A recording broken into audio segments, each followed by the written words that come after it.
శుక్లాంబరధరం విష్ణుం శశివర్ణం చతుర్భుజం ప్రసన్నవదనం ధ్యాయేత్ సర్వవిఘ్నోపశాంతయేత్.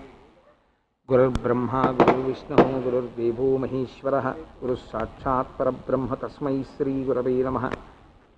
వ్యాసాయ విష్ణురూపాయ వ్యాసరూపాయ విష్ణవే నమో వై బ్రహ్మనిధయే వాసిష్ఠాయ నమో నమః. కూజంతం రామ రామేతి మధురం మధురాక్షరం ఆరుహ్య కవితాశాఖాం వందే వాల్మీకికోకిలం. శ్రుతిస్మృతిపురాణానాం ఆలయం కరుణాలయం నమామి భగవత్పాదశంకరం లోకశంకరం. వాగర్ధావివ సంపృక్తౌ వాగర్ధప్రతిపత్తయే జగతః పితరౌ వందే పార్వతీపరమేశ్వరౌ. సూక్తిం సమగ్రయతున స్వయమేవ లక్ష్మీః శ్రీరంగరాజమహిషీమధురైః కటాక్షైః. వైదగ్ధ్యవర్ణగుణగుంభనగౌరవైర్యాం కండూలకర్ణకుహరాः కవయోధయంతి.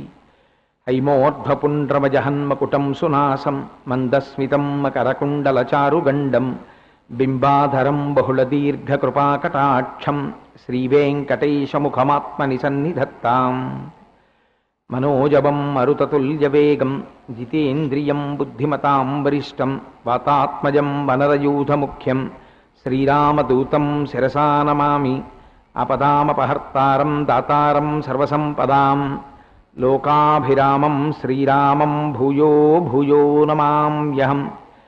సింధూరారుణ విగ్రహాం త్రినయనాం మాణిక్యమౌళిస్ఫురత్తారానాయకశేఖరాం స్మితముఖీం ఆపీనవక్షోరుహాం పాణిభ్యాం అళిపూర్ణరత్నచషకం రక్తోత్పలం బిభ్రతీం సౌమ్యాం రత్నఘటస్థరక్తచరణాం ధ్యాయేత్ పరేదంబికాం. హరి ఓం. శ్రీ సద్గురు సాయినాథాయ నమః. ఓం దత్తాత్రేయాయ నమః. హరి ఓం. పరమేశ్వర స్వరూపమైన సభకి నమస్కారం. ఇవాళ నా ఉపన్యాసాన్ని ప్రారంభం చేసే ముందు జయనామ సంవత్సర శుభాకాంక్షలు సభలో ఉన్నటువంటి వారందరికీ తెలియచేస్తూ, ఈ సంవత్సరం మీ అందరికీ పరమేశ్వరానుగ్రహం చేత మనస్సుకి క్లేశము కలగని రీతిలో కష్టసుఖములు అనుభవింపబడుగాక అని నేను భగవంతుడిని ప్రార్థన చేస్తూ ఇవాళ ఉపన్యాసాన్ని ప్రారంభం చేసే ప్రయత్నం చేస్తాను. కొవ్వాడ ఒక మహామనీషి యొక్క ప్రయత్నం చేత ఒక దివ్యక్షేత్రముగా భాసిల్లుతోంది. ఎక్కడో కాకినాడకి ఇంత దూరంలో ఉన్నటువంటి కొవ్వాడ గ్రామంలో షిరిడీ సాయిబాబా గారి యొక్క మందిర నిర్మాణం చేసి, ఈ మందిరం ఇంత పవిత్రము దేనివల్ల అవుతుంది అంటే నిబద్ధతతో కూడినటువంటి పూజాది కార్యక్రమముల చేత.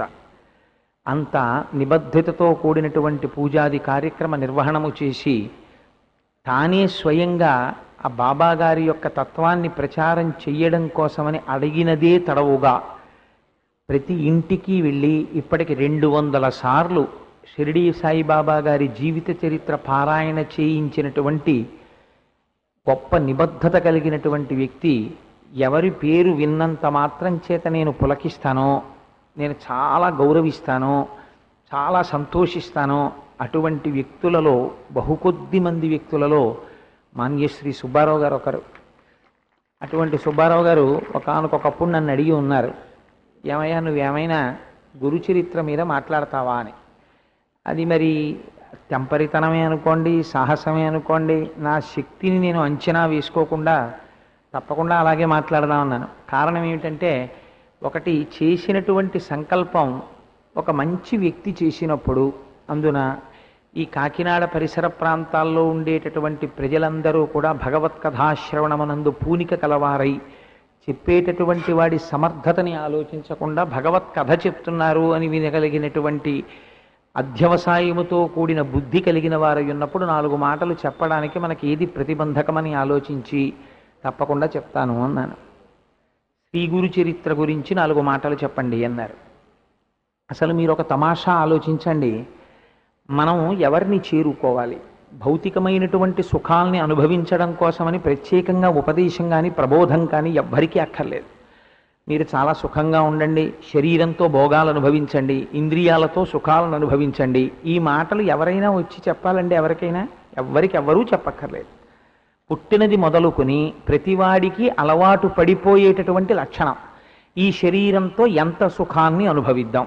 ముందు కూర్చోవాలనుకుంటాడు, తర్వాత పడుకోవాలనుకుంటాడు, చదువుకోవాలనుకుంటాడు, ఉద్యోగం రావాలనుకుంటాడు, ప్రమోషన్ రావాలనుకుంటాడు, డబ్బు దాచాలనుకుంటాడు, పిల్లలు కావాలనుకుంటాడు, అనుకూలవతి అయిన భార్య ఉండాలంటాడు, అటువంటి కోడళ్ళు రావాలంటాడు, అల్లుళ్ళు రావాలంటాడు. ఎప్పుడూ తన వైపు ఆనుకూల్యమునే మాట్లాడతాడు. దీనికి ప్రబోధం ఎందుకు? దీనికి ఎవరు ఏం ప్రబోధం చేయక్కర్లేదు, దీని గురించి ఎవ్వరూ ఏమీ మాట్లాడక్కర్లేదు. ఏమీ మాట్లాడకుండా నిశ్శబ్దంగా ఉన్నా ఇంద్రియముల యొక్క సుఖముల వైపు లంపటత్వము, భౌతికమైనటువంటి సుఖలాలస మనిషికి తనంత తానుగా కలుగుతాయి. కానీ మరి గురువు యొక్క అవసరం ఎక్కడుంది అంటే, భగవంతుడనబడేటటువంటి వాడొకడు ఉన్నాడు, ఈ భగవంతుణ్ణి చేరాలి. ఎవరు చేరాలి? మనుష్యుడు చేరాలి. మిగిలిన పిపీలికాది పర్యంతానికి ఎందుకు చెప్పరు అంటే, సృష్టిలో 84 లక్షల జీవరాశులున్నా 83,99,999 జీవరాశులకి కూడా బుద్ధి అనబడేటటువంటి దాన్ని పరమాత్మ కటాక్షించలేదు. ఒక్క మనుష్య ఉపాధికి మాత్రమే బుద్ధి ఉంది. ఈ బుద్ధి చేత తెలుసుకోవాలి, తెలుసుకుని ఈశ్వరుణ్ణి చేరాలి. అందుకే శాస్త్రం ఒక గమ్మత్తైన మాట మాట్లాడుతుంది. మనుష్యుని యొక్క ఉపాధిని పొందినటువంటి వాడు పొందిన అదృష్టమేమి అంటే, మోక్షమునకు కాని ఊర్ధ్వలోకములకు కాని వెడతావా, లేకపోతే మళ్ళీ అధోయోనులలోకి వెళ్ళిపోతావా, అధోజన్మలలోకి అంటే, ఈ రెండింటికి మధ్యలో ఉన్న మెట్టు మీద నిలబడి ఉంటుంది మనుష్య ఉపాధి. కావాలంటే పైకి వెళ్ళగలడు, ఈ ఉపాధిలోకి వచ్చి కూడా మనుష్య శరీరాన్ని సక్రమంగా వినియోగించుకోకపోతే వెనక్కి జారిపోతాడు. కాబట్టి ఇప్పుడు భగవంతుణ్ణి చేరుకోవడము అనేటటువంటి మాట వచ్చినప్పుడు అది అంత తేలికైనటువంటి విషయమా? అసలు భగవంతుడు అనబడేటటువంటి వాడు సాకార రూపుడై మనం ఎప్పుడైనా దర్శనం చేశామా? మనం నిర్మోహమాటంగా, ఇది ఒక సభ, నేను ఏదో ఉపన్యాసం చెప్తున్నాను అని మీరు అనుకోకండి. కాసేపు మీరు నేను అక్రాస్ ది డైనింగ్ టేబుల్ ఏదో ఒక భోజనం చేస్తూ సరదాగా మాట్లాడుకున్నాం అనుకుని మీరు ఒకసారి ఆలోచన చేయండి. నా తల్లి యందు నాకు ప్రేమ ఎందుచేత అంటే, మా అమ్మగారిని నేను చూశాను, ఆవిడ యొక్క ప్రేమని నేను అనుభవించాను.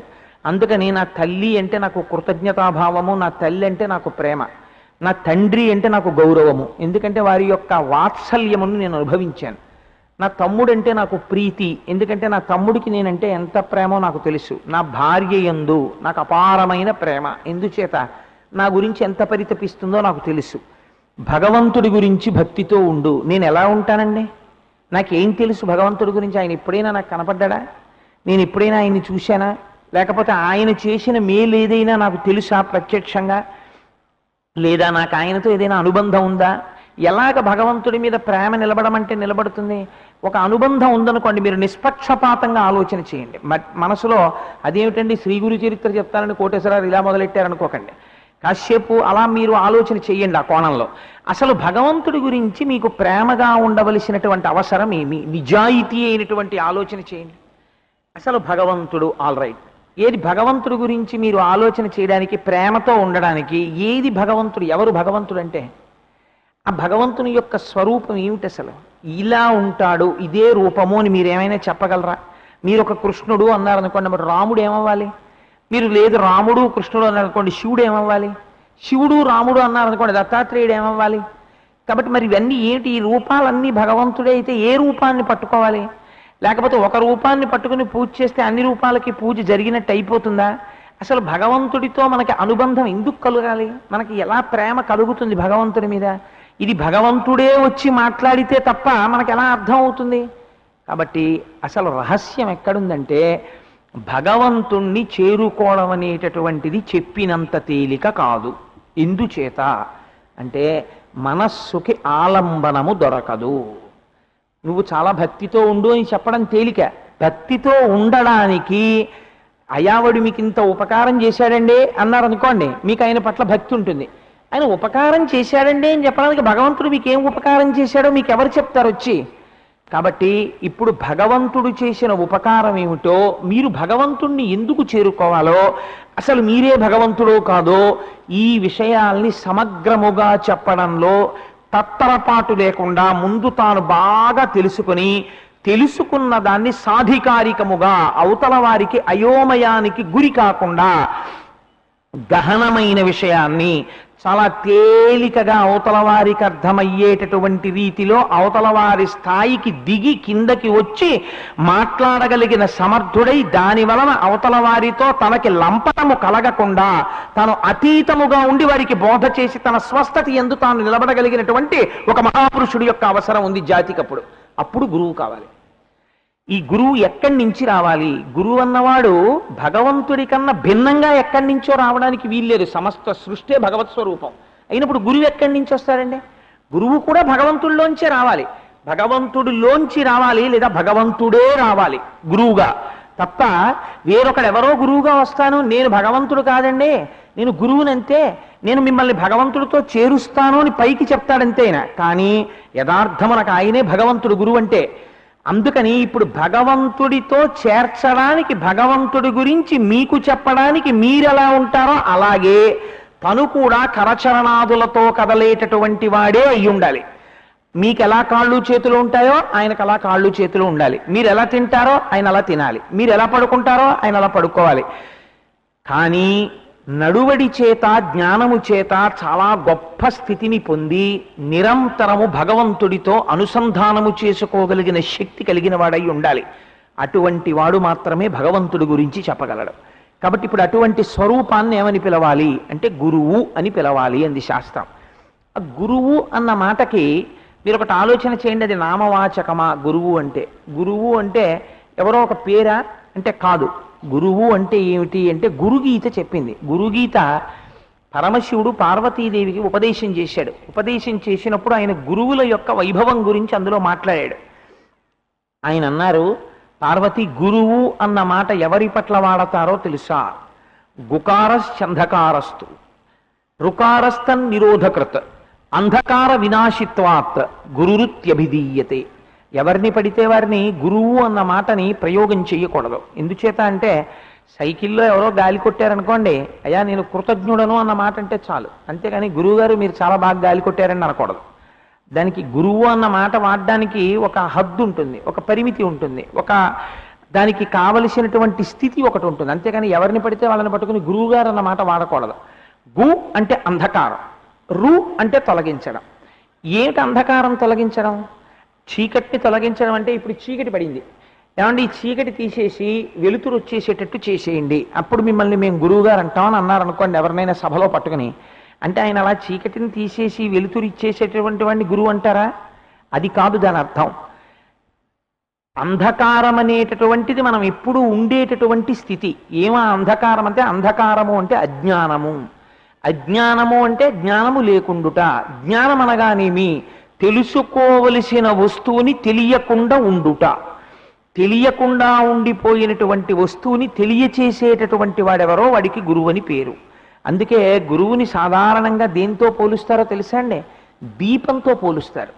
తివిరి అజ్ఞాన తిమిర ప్రదీపమగుచు అవ్యయంబగు బ్రహ్మంబుననుభవించి భరిత సత్వుండు సత్కర్మ నిరతుడతుల భూసుర శ్రేష్ఠుడలగుండు బుధనుతుండు అంటారు పోతన గారు భాగవతంలో. తివిరి అజ్ఞాన తిమిర ప్రదీపమగుచు, అజ్ఞానమనేటటువంటి చీకటిని తొలగతోస్తాడు గురువు. ఎలా తొలగతోస్తాడు అంటే మనందరికీ కూడా ఒక భావన ఉంటుంది. ఏమిటా భావన అంటే, మీరెవరండి అని అడిగారు అనుకోండి, నేను అని ఇలా చూపిస్తాం.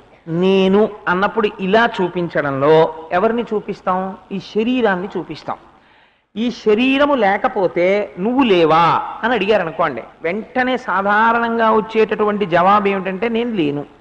ఈ శరీరం ఎంతకాలం ఉంటుందో అంతకాలము నేనున్నట్టు లెక్క. ఈ శరీరం లేకపోతే నేను లేనట్టే. కానీ శాస్త్రం అంటుంది ఒక్కసారి వెనక్కి వెళ్ళి చూడు. ఇది గురువులు వేసేటటువంటి ప్రశ్నలు చాలా చమత్కారంగా ఉంటాయి. అందుకే గురువు నోరు విప్పి మాట్లాడారనుకోండి, గురువు మాట్లాడినటువంటి మాట సింహము చేసినటువంటి గర్జన వంటిది.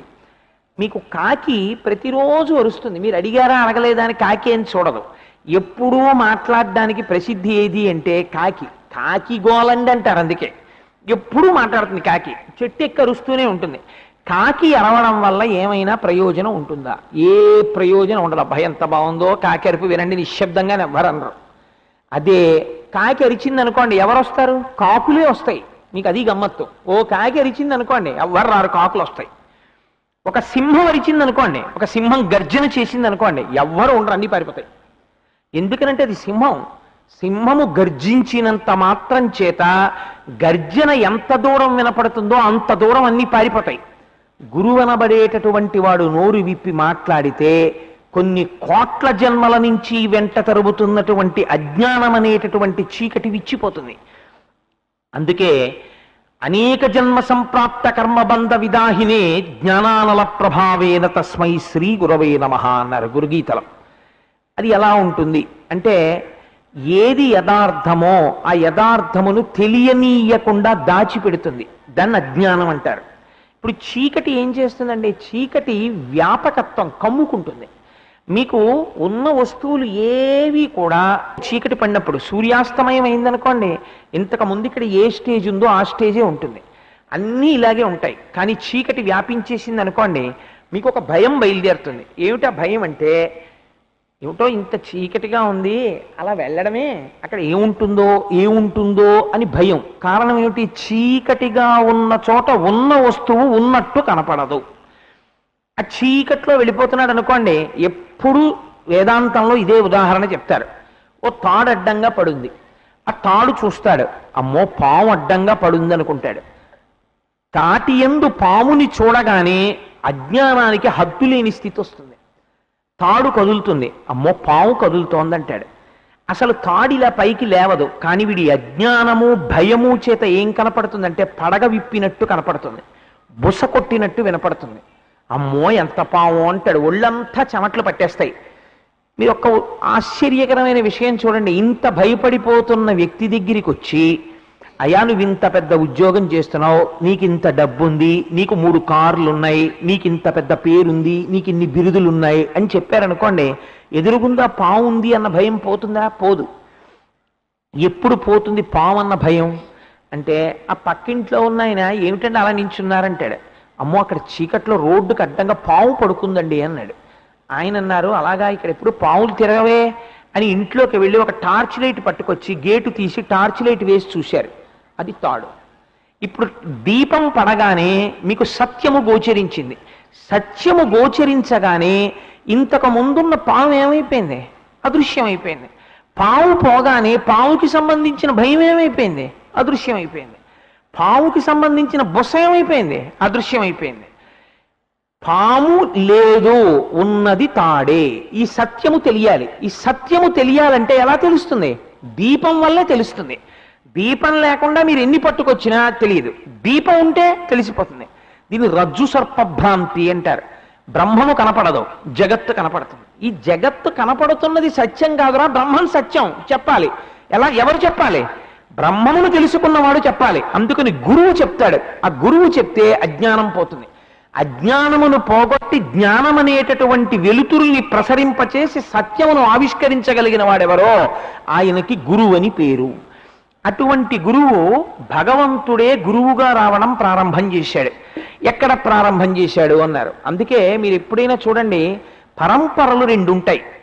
2 పరంపరలలో మనం వివాహం చేసుకునేటప్పుడు స్నాతకము అని ఒక ఉత్సవాన్ని చేస్తారు. అందులో ఒక మాట చెప్తారు, నువ్వు ఈ తంతువుని తెంపవద్దు అని ఒక మాట చెప్తారు. తంతువుని తెంపవద్దు అంటే వివాహం చేసుకోకుండా ఉండకూడదు, పురుషుడు కానీ స్త్రీ కానీ. ఎందుచేత అంటే జన్మతః ఒక రుణం ఉంటుంది. ఏమిటా రుణం అంటే, తాను ఇతపూర్వము ఎవరికి జన్మించాడో అలా తాను కూడా వేరొక వ్యక్తికి జన్మనివ్వాలి. అందుకని ఈ తంతువుని తెంపవద్దు, కొనసాగాలి. వంశము కొనసాగింది, నా తర్వాత కొడుకు, కొడుకు తర్వాత మనవడు, అలా 2 తరాలు 3 తరాలు చూడాలి. వంశము వృద్ధిలోకి రావాలి. అలా ఇంకొకటి కూడా ఉంటుంది, వృద్ధిలోకి వెళ్ళవలసింది, ఆగిపోకూడనిది. అదేమిటో తెలుసా అండి? గురు పరంపర. గురు పరంపర మనం చెప్తాం, సదాశివ సమారంభాం శంకరాచార్య మధ్యమాం అస్మదాచార్య పర్యంతాం వందే గురు పరంపరాం అంటాం. ఎంత పెద్ద లిస్ట్ ఉందో మధ్యలో, ఎంతమంది గురువులు ఉన్నారో, కానీ మొదలు చెప్తాం, మధ్య చెప్తాం, ఇప్పుడున్న గురువు చెప్తాం. సదాశివ సమారంభాం, పరమశివుడే మొట్టమొదటి గురువు లోకమునకు దక్షిణామూర్తిగా. శంకరాచార్య మధ్యమాం, ఆదిశంకరులు మధ్యలో ఉన్నారు. అస్మదాచార్య పర్యంతాం, ఇప్పుడు మాకు గురువు గారు ఉన్నారు, బ్రహ్మశ్రీ మల్లంపల్లి అమరేశ్వర ప్రసాద్ గారు.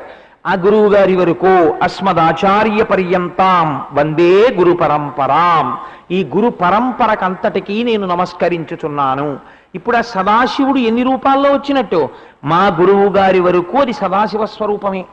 అజ్ఞానమును తొలగొట్టడానికి ఒక దీపం వేరొక దీపాన్ని వెలిగించినట్టుగా ఈ పరంపర అలా కొనసాగి వస్తోంది.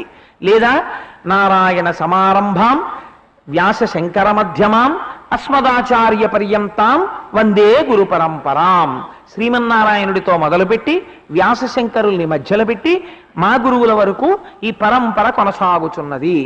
లేదా వైష్ణవులు అనుకోండి, శ్రీశైలేశ దయాపాత్రం ధీభక్త్యాది గుణార్ణవం యతీంద్ర ప్రణవం వందే రమ్యజా మాతరం మునిం అని వాళ్ళు ఆ గురు పరంపరని వాళ్ళు చెప్తారు.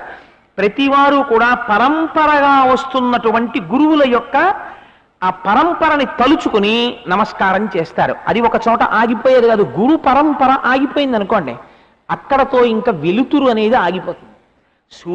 సూర్యోదయం అనేటటువంటిది ఒక రోజు అయి బట్టలన్నీ ఆరేసేసుకున్నామంటే బట్టల గుమ్మిలో ఇంకేం మాసు బట్టలు లేవు మాకు ఉతుక్కోవలసినవి, సూర్యుడు వస్తే ఎంత రాకపోతే ఎంత అండి అనకూడదు.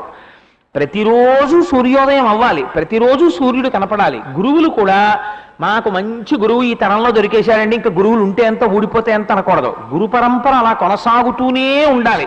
మీరు చూడండి, అందుకే చాలా చిత్రంగా ఉంటుంది. వర్షము ఎక్కడి నుంచో మేఘం తీసుకొచ్చి వర్షాన్ని కురుస్తుంది.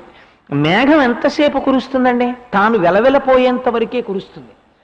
మేఘం తనలో ఉన్న నీటినంతటిని వర్షించేసి దూదిపింజైపోయి మేఘం వెళ్ళిపోతుంది.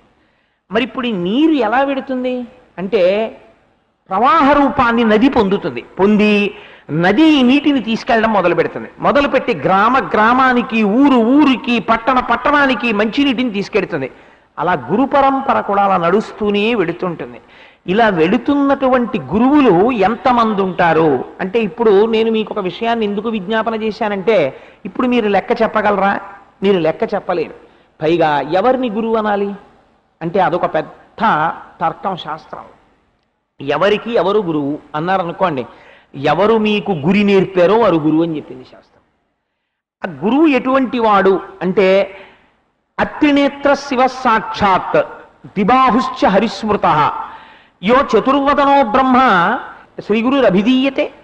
ఆ గురువు మీ కంటి ఎదురుగుండా కనపడినప్పుడు 3 కన్నులతో కనపడనటువంటి పరమశివుడు, ఆయన 2 చేతులతో కనపడుతున్నటువంటి శ్రీ మహావిష్ణువు, 4 ముఖాలతో కాకుండా 1 ముఖంతో కనపడుతున్నటువంటి చతుర్ముఖ బ్రహ్మ. గురువుగారు ఎక్కడ నివాసం ఉంటారో ఆ నివాసం ఉన్నటువంటి ప్రాంతము కాశీక్షేత్రం అయిపోతుంది. అదొక గమ్మత్తు. మీకు శివమహాపురాణంలో ఒక మాట ఉంది. త్రివేణీ సంగమానికి వెళ్ళి స్నానం చేస్తుంటారు.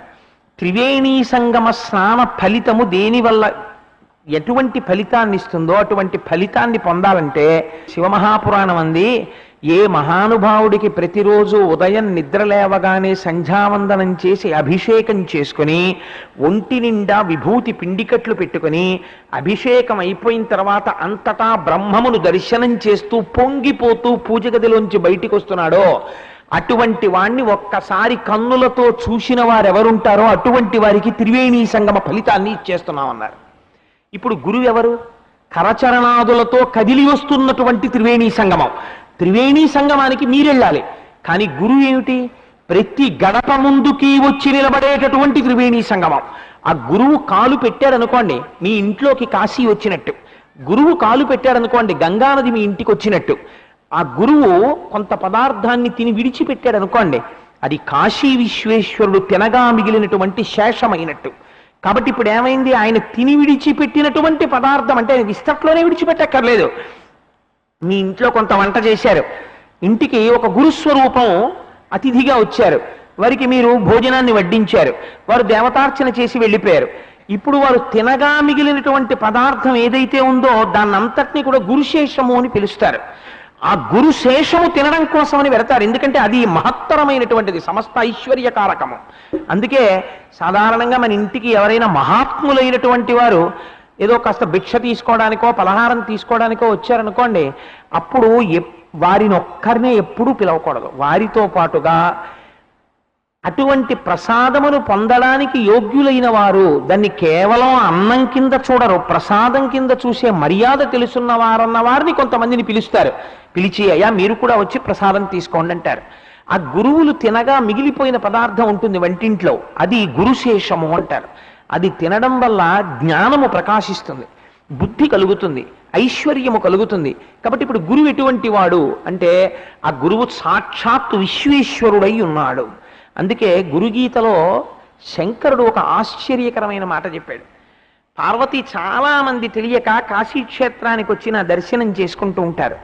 అసలు నిజంగా కాశీక్షేత్రం అనేటటువంటిది కేవలం ఉత్తర భారతదేశంలో ఉంది అని అనుకుంటారు. సత్యమే, నేను కాదంటలేదు. కానీ అసలు నిజమైన కాశీక్షేత్రాలన్నీ ఎక్కడున్నాయో నీకు తెలుసా అని అడిగాడు ఆయన. అడిగి ఒక చిత్రమైనటువంటి మాట చెప్పాడు.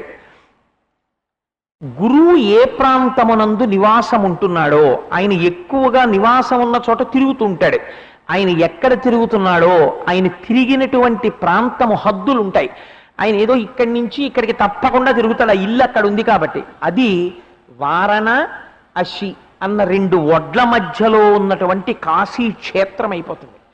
ఆ గురువు నివాసం ఉన్న చోట ఎవరెవరు నివాసం ఉంటున్నారో ఆయన తిరిగిన చోట వారందరికీ కాశీపట్టణంలో నివాసం ఉన్న ఫలితం నేను ఇస్తున్నాను సుమా అన్నాడు.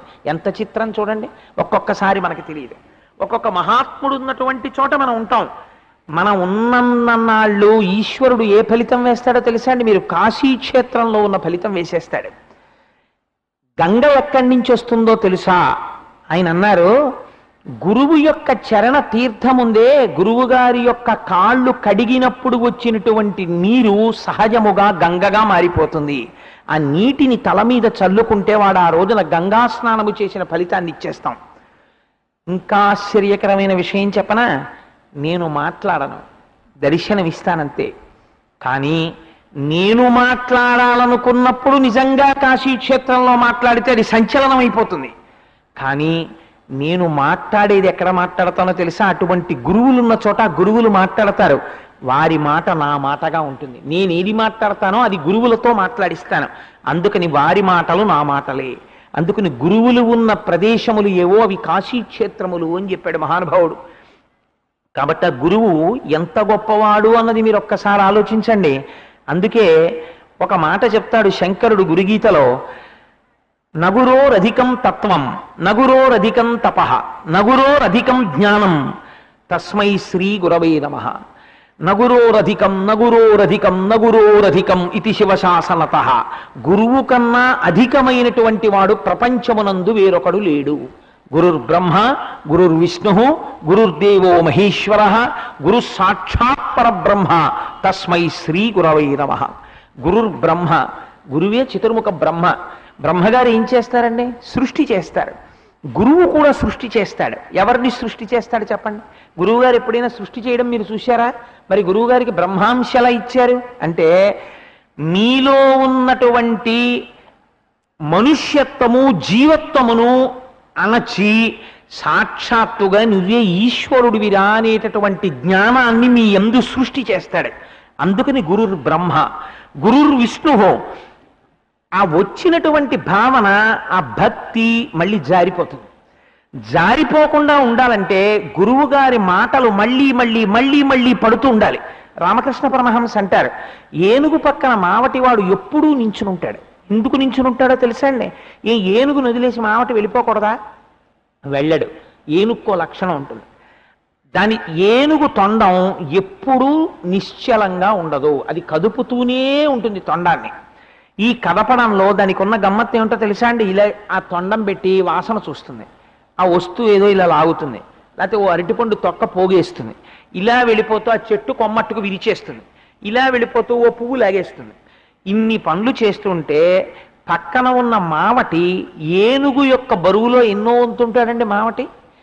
ఇంత డొక్కులా ఉండేటటువంటి మావటి పక్కన నించుని చేతిలో అంకుశం పట్టుకుంటాడు. పట్టుకుని అది ఇలా తొండం ఎత్తినప్పుడల్లా ఓ దెబ్బ కొట్టు హో అంటాడు, తొండం దింపేస్తాడు. పక్కన తొండం ఆయన అంకుశం పట్టుకుని నిలబడ్డాడు అనుకోండి, ఎదుటివాడు రూపాయి ఇస్తే ఆ రూపాయి పట్టుకెళ్ళి మావటి చేతిలో పెట్టి పిల్లాడికి ఆశీర్వచనం చేసి తొండం దింపేస్తాడు. ఓ అరటిపండు ఇచ్చాడు అనుకోండి, ఆ అరటిపండు తీసుకుని నోట్లో పడేసుకుంటుంది, రూపాయి ఇస్తే మావటి వాడికి ఇచ్చేస్తుంది. ఇక్కడే ఊపుతుంది కాబట్టి తొండాన్ని అటు ఇటు వెళ్ళదు, దేన్ని విరవదు. పక్కన మావటి ఉంటే, మావటి లేదనుకోండి ఏనుగుని ఎవరు ఆపలేరు. మావటి పక్కన ఉంటే లొంగిన ఏనుగు ఎటువంటిదో, పక్కన గురువు యొక్క మాటలు అస్తమానము వింటుండడం చేత మనస్సు అలా లొంగి ఉంటుంది. నేను అన్నీ వినేశానండి అని గురువుని వదిలేశారనుకోండి, మీరు వదిలేస్తే ఏమైపోతుందో తెలుసా అండి, మావటి లేని ఏనుగు అయిపోతుంది. మళ్ళీ దాన్ని తొండం ఆడించేయడం, కొమ్మలు విరిచేయడం మొదలెట్టేస్తుంది మళ్ళీ. కాబట్టి మావటి ఎప్పుడూ ఉండాలి పక్కన. అలాగే గురువుగారు కూడా ఎప్పుడూ సంతతము గురు సంభాషణాన్ని వింటూనే ఉండాలి గురువు దగ్గరికి వెళ్ళి. అందుకే శాస్త్రంలో కొన్ని మినహాయింపులు ఉన్నాయి. కొందరి ఇంటికి వెళ్ళడానికి పిలుపక్కర్లేదు.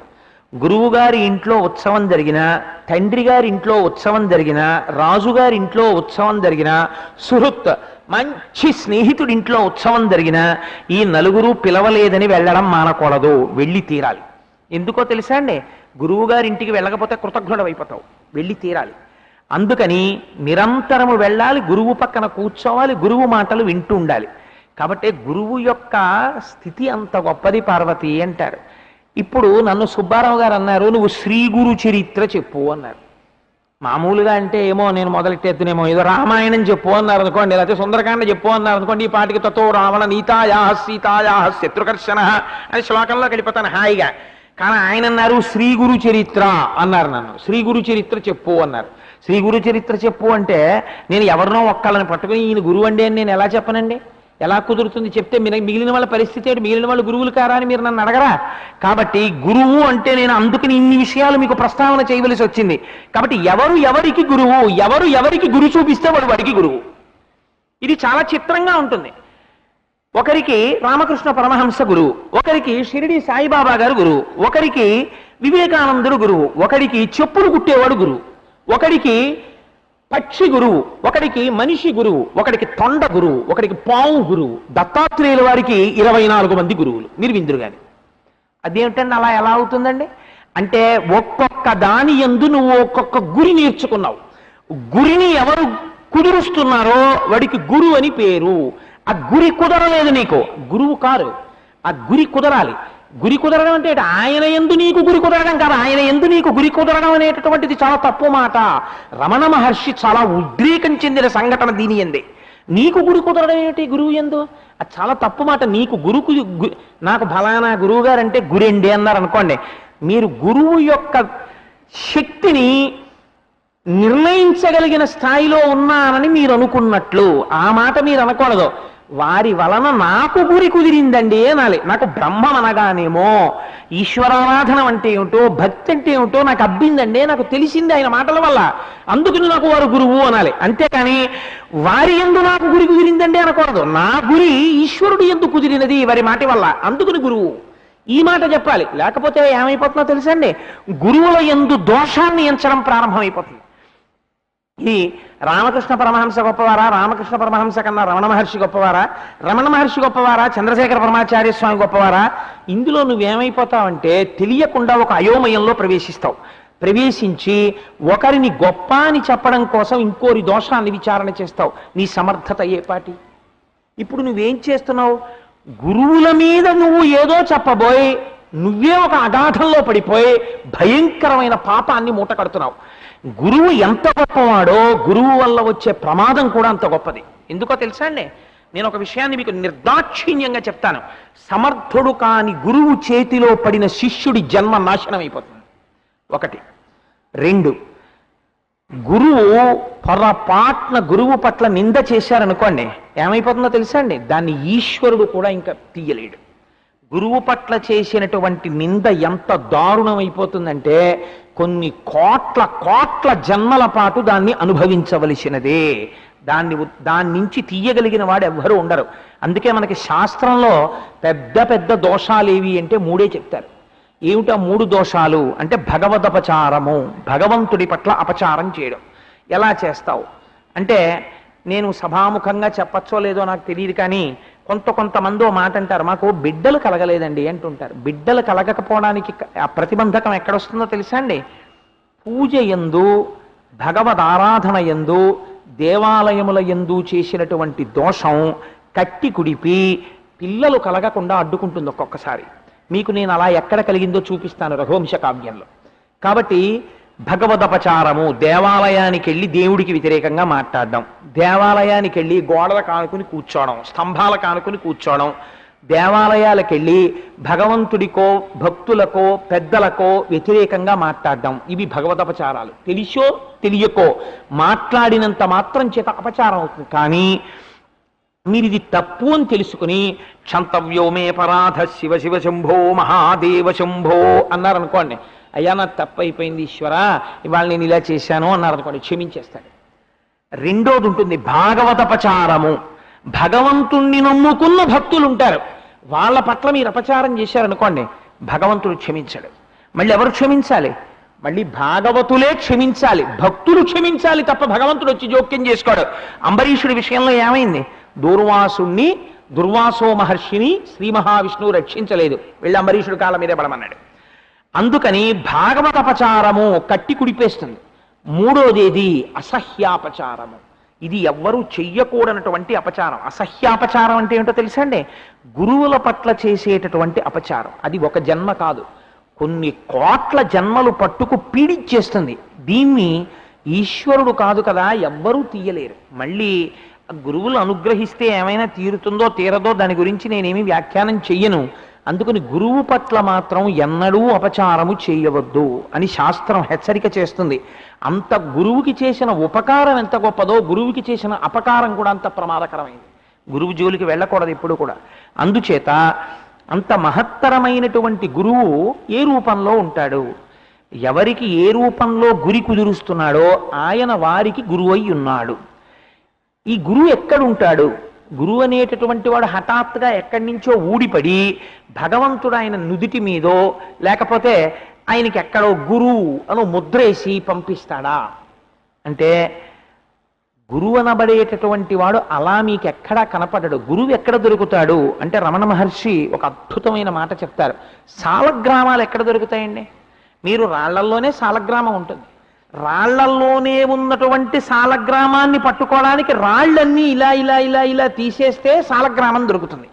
ఇప్పుడు ఈ రాళ్లల్లో దొరికిన సాలగ్రామాన్ని ఏం చేస్తారు? తీసుకొచ్చి అభిషేకం చేస్తారు. గురువు ఎక్కడ ఉంటాడు? మీలాగే సంసార మండలంలోనే ఉంటాడు, ఏమీ తెలియని వెళ్ళాగే. కానీ మీరు జాగ్రత్తగా పరిశీలన చేసి చూస్తే మీ మనస్సు ఎవరి వాక్కనబడేటటువంటి అగ్నిహోత్రము చేత భగవంతుడి వైపుకి తిరిగేటట్టుగా ఉపకరిస్తోందో ఆయన గురువై ఉన్నాడు. కాబట్టి ఇప్పుడు గురువు ఎక్కడున్నాడు? రాళ్లల్లో సాలగ్రామం ఉన్నట్టే మీతో కలిసే గురువు ఉన్నాడు. కాబట్టి ఎవరికి ఎవరు గురువు? ఎంతమంది గురువుల పేర్లు నువ్వు చెప్తావు? చెప్పలేవు. కాబట్టి ఇప్పుడు ఎవరా గురువు అంటే, ఆ గురువు ఎవరికి ఎవరు గురువో నువ్వేం చెప్పగలవు? నువ్వు చెప్పలేవు. కాబట్టి ఒక్కటే మాట చెప్పేస్తారంతే. సదాశివ సమారంభాం శంకరాచార్య మధ్యమాం అస్మదాచార్య పర్యంతాం వందే గురు పరంపరాం. పరంపరాగతంగా ఇలా వెళ్ళిపోతున్నటువంటి ఈ గురువులలో మొదటి వాణ్ణి చెప్పగలను, మధ్యలో వాణ్ణి చెప్పగలను, ఇప్పటి వరకు నా కంటికి కనపడి నాకు గురి కుదిర్చినటువంటి వాణ్ణి చెప్పగలను తప్ప మధ్యలో ఎవరెవరున్నారు, ఎంతమంది ఉన్నారు నీ చెప్పలేను, నా వల్ల కాదది. అందుకని కాబట్టి గురు చరిత్ర, చరిత్ర అంటే వెనక్కి వెళ్ళుట. చరిత్ర అంటే ఏమంటే మీ చరిత్ర ఏమిటండి అని అడిగారు అనుకోండి, ఏం చెప్పాలి? మీ వెనక విషయాలు చెప్పాలి. వెనక్కి వెళ్ళండి. గురువుల చరిత్రకి వెనక్కి వెడితే మీరు ఎక్కడ ప్రారంభం అవుతుంది గురువు యొక్క చరిత్ర? భగవంతుడి దగ్గర ప్రారంభం అవుతుంది. భగవంతుడే గురువుగా రావడం ప్రారంభం చేస్తాడు. భగవంతుడు ఒకటి బాగా జ్ఞాపకం పెట్టుకోండి, పరమేశ్వరుడు రాక్షస సంహారం చెయ్యడం కోసం వచ్చేటటువంటి అవతారం చాలా తేలికైనటువంటి అవతారం. రాక్షస సంహారం చేసి వెళ్ళిపోతాడు ఆయన. కానీ ఆయన చాలా కష్టపడవలసి వచ్చేటటువంటి అవతారం ఏదో తెలుసా అండి? గురువుగా వచ్చినప్పుడే. ఎందుకంటే ఒకరు కాదు, ఇద్దరు కాదు, కొన్ని కోట్ల మందిని తరింప చెయ్యాలి ఆ అవతారంలో. పైగా ఆయన చెప్పిన మాటలు కొన్ని తరాలు తరాలు తరాలు వరకు అవి ఆణిముత్యాలై వారిని ఉద్ధరించగలిగేవై ఉండాలి. అలాంటి మాటలు చెప్పగలుగుతాడు గురువు. కాబట్టి గురువు కారణజన్ముడు. కాబట్టి అటువంటి గురువు భగవంతుని నుంచే ప్రారంభం అవుతుంది. చరిత్ర వెనక్కి వెడితే భగవంతుడే గురువుగా ఆవిర్భవిస్తాడు. ఆవిర్భవించి మీ కంటికి ఈ రోజున కనపడుతున్న గురువు వరకు ఆ పరంపర కొనసాగుతూనే ఉన్నది. మీ వంశం ఎక్కడ ప్రారంభమైంది అని అడిగారు అనుకోండి, ఏమండి మీ వంశ చరిత్ర చెప్పండి అని నన్ను అడిగారు అనుకోండి, ఒక ఉదాహరణకు చెప్తున్నాను. నేనేం చెప్పాలి? ఏమండి మాది ఆత్రేయస గోత్రం, కాబట్టి మేము ఆత్రేయులం, కాబట్టి మేము అత్రి మహర్షి మా సంతానానికి మొట్టమొదటివాడు. అత్రి మహర్షి యొక్క సంతానంతో మా వంశము ప్రారంభమైంది. ఇప్పుడు మధ్యలో ఎవరిని చెప్పాలి? అత్రి మహర్షి దగ్గర నుంచి నాకు జ్ఞాపకం ఉంటారా? మా తాతలు ముత్తాతలు ముత్తాతలు ముత్తాతలు ఎంతమంది ఉన్నారో వాళ్ళందరూ నాకు జ్ఞాపకమా? కాబట్టి ఏం చెప్తాను, వంశంలో మళ్ళీ అత్రి మహర్షి తర్వాత అంతగా మా వంశానికి పేరు ప్రఖ్యాతులు తెచ్చినటువంటి ఒక మహాపురుషుడు ఒక ఆయన ఉంటాడు. ఇప్పుడు నేను చెప్తే షార్ట్కట్స్ అవుతాయి, అందుకని ఆయన పేరు చెప్తాం. మా వంశంలో ఫలానా మహానుభావుడు జన్మించాడండి. ఆయన శరీరాన్ని విడిచిపెట్టేస్తున్నానని తెలిసి గుండెపోటు వచ్చి ఒళ్ళంతా చెమటలు పడుతుంటే, నేను వెళ్ళే సమయం ఆసన్నం అయిపోయింది, ఎవరు కంగారు పడకండి అని చెప్పి దక్షిణాభిముఖుడై గబగబా నూతి దగ్గరికి వెళ్ళి స్నానం చేసి వచ్చేసి, మీరెవ్వరూ బెంగ పెట్టుకోకండి అని భార్యని పిలిచి చెప్పి ఆయన ఒక్కడే కూర్చుని పంచాక్షరీ మహామంత్ర జపం చేసుకుంటూ కూర్చున్నవాడు కూర్చున్నట్టు పద్మాసనంతోనే వెళ్ళిపోయారు. పరమ తేజోమూర్తిగా ఆయన వెళ్ళిపోతే ఆయన్ని అలాగే పద్మాసనంలోనే కూర్చోబెట్టి తీసుకుని వెళ్ళిపోయారు రుద్రభూమికి. అటువంటి వారు మా వంశంలో ఫలానా వారు ఉన్నారు. సదాశివ సమారంభం అలా అత్రి మహర్షితో ప్రారంభమై అటువంటి మహాపురుషులతో ఇవాళ అటువంటి వంశానికి నేను గౌరవం తెచ్చానో లేదో నాకు తెలియదు, కానీ అటువంటి వంశంలో పుట్టి నేను కృతార్థుడనైనాను అని నా వరకు వంశీ చరిత్ర చెప్పుకుంటాం. అలా గురువుల యొక్క చరిత్ర కూడా వస్తోంది. నాది ఆత్రేయస గోత్రం, మీరు ఎందరో గోత్రీకులు ఉండొచ్చు, మీ అందరికీ గోత్రానికి ఋషులు ఉంటారు, ప్రతి గోత్రానికి ఋషులు ఉంటారు, ప్రతి గోత్రానికి వంశీ చరిత్ర ఉంటుంది. అలా ప్రతి వారికి కూడా గురువుకి పరంపరాగతమైనటువంటి చరిత్ర ఉంటుంది. ఇది ఎక్కడ ప్రారంభమైంది? భగవంతుడి దగ్గరే ప్రారంభమైంది. మధ్యలో మహానుభావుడు ఉన్నాడు. కాబట్టి గురువు అనేటటువంటిది ఒక నామవాచకమా, ఒక పేరా కాదు, సర్వనామము. అది ఎవరు గురుత్వాన్ని పొందితే వాళ్ళ పేరు పక్కగా గురు శబ్దం వెళ్ళిపోతుంది. ఇప్పుడు మీరు గమ్మత్తు చూడండి, గురువు అటువంటి వాడైతే మరి గురువుకి పేరు ముందు శ్రీకారం ఎందుకు పెట్టారండి? సుబ్బారావు గారు టాపిక్ ఇచ్చేటప్పుడు ఏమైనా నాకు సామాన్యంగా ఇచ్చారా? శ్రీ గురు చరిత్ర చెప్పు అన్నారు. శ్రీ గురు చరిత్ర. ఇప్పుడు నేను గురు శబ్దం గురించి ఏదో కొంత లఘువుగా వ్యాఖ్యానం చేశాను. చరిత్ర అంటే వెనక్కి వెడితే భగవంతుడి దగ్గర ప్రారంభము అన్నాను. దాని పరంపర కొన్ని మాటలు చెప్పాను. శ్రీకారానికి అర్థం ఏమిటి? శ్రీ గురు చరిత్ర ఏమిటండి? శ్రీ గురువు అంటే ఎవరా శ్రీ గురువు అంటే? శ్రీ అన్న 3 అక్షరాలు ఎందుకు వేశామో నువ్వు బాగా జ్ఞాపకం పెట్టుకో అన్నారు. గురువుకి ముందు శ్రీకారం ఎందుకు పెట్టారో తెలుసా అండి? శ్రీ అంటే మాయాశక్తి అని పేరు శాస్త్రంలో. మాయాశక్తికి స్వరూపమే గురువు ఎప్పుడూ ఒక చెట్టు కింద కూర్చున్నట్టు చూపిస్తారు. అందుకే మీరు చూడండి, శంకరాచార్యుల వారి ఫోటో మీరు చూస్తే శంకర భగవత్పాదులు ఏదో ఒక మంచి డ్రాయింగ్ రూమ్లో కూర్చున్నట్టుగా ఎప్పుడు ఫోటో ఉండదు. శంకర భగవత్పాదులు కూర్చుంటే ఒక పులితోలు మీద పక్కన ఒక నది ప్రవహిస్తూ ఉంటే ఒక పెద్ద వటవృక్షం కిందో మామిడి చెట్టు కిందో కూర్చుని ఉంటారు. మీరు దక్షిణామూర్తిని చూస్తే దక్షిణామూర్తి కూడా ఒక పెద్ద వటవృక్షం కింద కూర్చుని ఉంటారు. చిత్రం వటతరోర్మూలే వృద్ధా శిష్యా గురుర్యువా గురోస్తు మౌనం వ్యాఖ్యానం శిష్యాస్తు చిన్న సంశయా. దత్తాత్రేయ స్వామి వారిని చూస్తే వారు కూడా ఊడలు దిగిపోయినటువంటి ఒక పెద్ద వృక్షం కింద కూర్చుని ఉంటారు. లేదా దత్తాత్రేయ చరిత్రలో వారు మామిడి చెట్టు కింద కూర్చున్నారు అని ఒక చోట చెప్పబడింది. ఒక చెట్టు కింద కూర్చుంటారు. గురువులందరూ కూడా సాధారణంగా ఒక చెట్టు కింద కూర్చున్నట్టే ఉంటాయి. పైగా మీరు చూడండి, గురువులు వీరాసనంతో ఉంటారు. ఎంత విచిత్రంగా ఉంటుందంటే అది వీరాసనము అంటే కుడికాలి తొడ మీద ఎడమ పాదాన్ని పెట్టుకుని కూర్చుంటారు. ఎడమ పాదం పెట్టు కూర్చుంటే దాన్ని వీరాసనము అని పిలుస్తారు. వైదేహీ సహితం సురద్రుమతలే హైమే మహామండపే మధ్యే పుష్పకమాసనే మణిమయే వీరాసనే సుస్థితం అగ్రే వాచయతి ప్రభంజన సుతే తత్వం మునిభ్య పరం వ్యాఖ్యాంతం భరతాదిభి పరివృతం రామం భజే శ్యామలం అంటారు. రామచంద్రమూర్తి కూడా వీరాసనం వేసు కూర్చుని తత్వాన్ని ఉపదేశం చేశారు. ఆ వీరాసనం వేసు కూర్చుంటారు. ఎందుకండి ఇలా చెట్టు కింద కూర్చోవడం? గురువుగారికి ఎవరు ఇంట్లో తీసుకెళ్లి కూర్చోపెట్టరా అంటే, చెట్టు కింద కూర్చోవడం అన్న దాని వెనకాతలే శ్రీకారానికి అర్థం. శ్రీ అంటే చెట్టు. చెట్టు దేనికి ప్రతీకో తెలుసా అండి? భగవంతుని యొక్క మాయాశక్తికి ప్రతీక. భగవంతుని యొక్క మాయాశక్తియే ఈ జగత్. ఈ జగత్తంతా ఈశ్వరుడు యొక్క మాయ. ఈశ్వరుడు యొక్క మాయ అయినటువంటి ఈ జగత్తుని మీకు తెలియచెప్పగలిగినటువంటి సమర్థుడైనటువంటి వాడు ఆ చెట్టు కింద కూర్చుని ఉంటాడు. అందుకని మాయని తరింపచేయగలిగిన వాడెవరో, మాయని దాటించగలిగిన వాడెవరో, ఎవడు మీకు తత్వోపదేశము చెయ్యగలరో అటువంటి వాడు శ్రీ, మాయాశక్తిని దాటిస్తాడు. కాబట్టి శ్రీ గురు కాదు, ఇది ఒక అర్థం. శ్రీ గురు అని ఎందుకంటారో తెలుసా అండి? శ్రీ అనడంలో శకార రకార ఈకారములు ఉంటాయి. ఈ శకార రకార ఈకారముల చేత 3 అక్షరములతో 3 రకములైనటువంటి అర్థములు ప్రతిపాదింపబడతాయి. అందుకని శ్రీ గురు అని పిలుస్తారు. శ అన్న అక్షరానికి అర్థం ఏమిటో తెలుసా అండి? తేజస్వరూపుడు అని.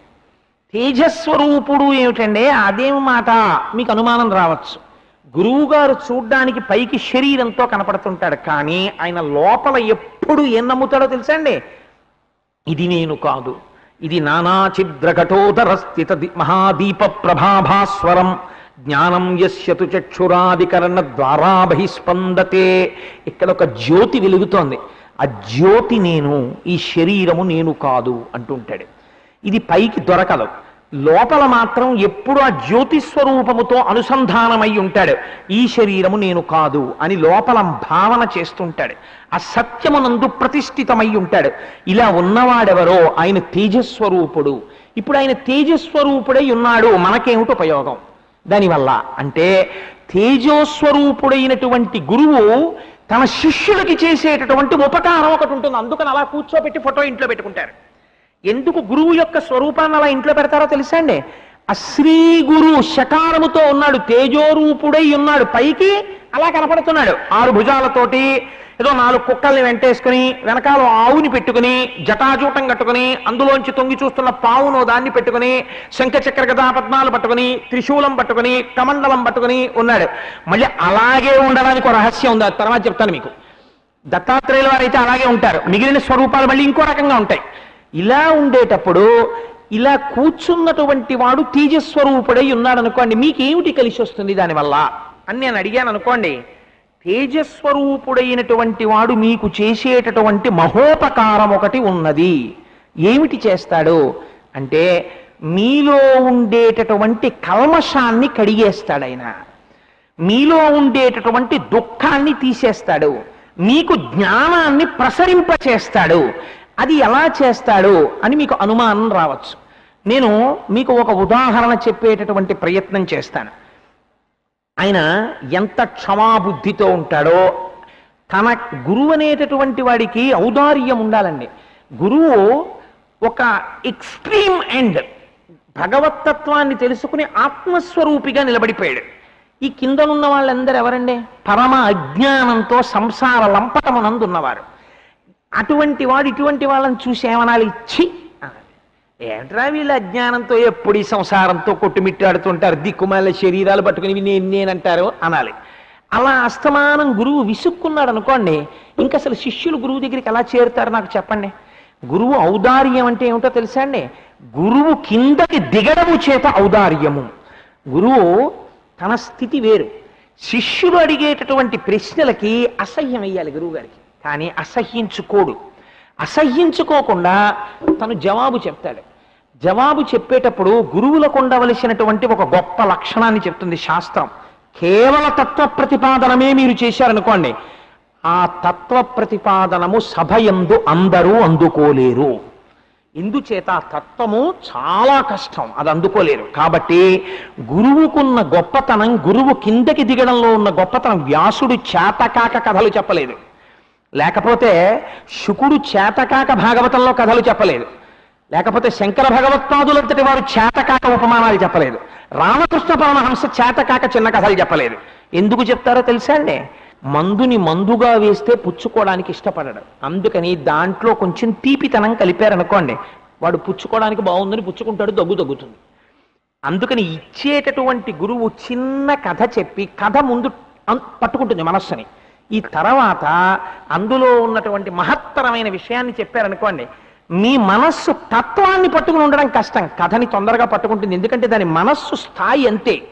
ముందు కథని పట్టుకుని తర్వాత తత్వ పరిశీలనం చేయడం మొదలెట్టింది అనుకోండి, చాలా బాగా అంటుకుంటుంది. అలా కాలేదనుకోండి, మీకు ఆ తత్వం పట్టుకున్నట్టు పట్టుకుని జారిపోతుంది. అది మీకు అనుభవంలోకి రాదు, లోపల నిలబడదు. అది చాలా కష్టమైపోయి నిలబడడంలో చాలా ఖేదాన్ని పొందేస్తుంది. అందుకని ఏం చేస్తారు, కథతో కలుపుతారు. మీకు నేను ఒక ఉదాహరణ చెప్తాను. నాకు ఉదాహరణ అనేటప్పటికీ జ్ఞాపకానికి వచ్చేవారు ఎవరంటే మహానుభావుడు రమణ మహర్షి. వారిని వీరిని ఎందుకు తీసుకోవాలి, వారికన్నా గొప్ప గురుస్వరూపం ఏముంటుందండి ఇంకా. అందుకని నేను రమణ మహర్షిని ఉదాహరణగా తీసుకుంటాను. ఒకసారి భగవాన్ రమణులు కూర్చుని ఉన్నారు హాల్లో. వారికి వారి శరీరమునకు, వారికి అన్న మాట వాడడం సాహసం, వారి శరీరమునకు ఒక రుగ్మత వచ్చింది వృద్ధాప్యంలో. ఏమిటా రుగ్మత అంటే, వారు కాళ్ళు కానీ కొంతసేపు మడత వేసి కూర్చుంటే ఆ తర్వాత వారు కొన్ని గంటల పాటు వారి శరీరం బాధ పెట్టేది. ఎందుకనంటే దాన్ని చాపలేరు వారు, అవి చాలా నొప్పులు చేసేస్తాయి. ఆ కాళ్ళన్నీ పట్టాలి. అందుకని అలా పడితే తప్ప మళ్ళీ ఆ కాళ్ళు నొప్పులు తీరవు. అందుకని వారు కాళ్ళు చాపు కూర్చునేవారు. మీరు ఇప్పటికీ చూడండి, మెడిటేషన్ అంటే ధ్యానము చేసేటటువంటి వాడు ఒక ఆసనం వేసుకుని కూర్చుంటాడు.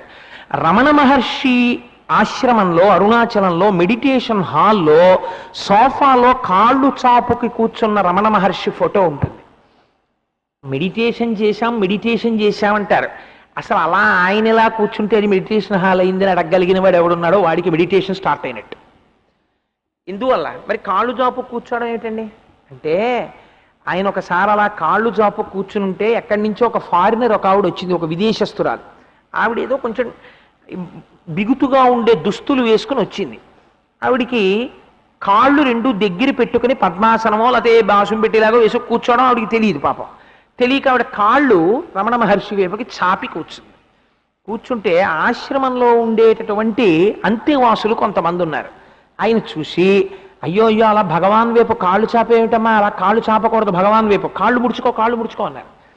అంటే ఆవిడకి చేత కాదు పాపం. అలాగే ఆవిడ వేసుకున్న దుస్తుల రీత్యా కూడా కాళ్ళు ముడుచుకోవడం అంత సులభ సాధ్యం కాదు.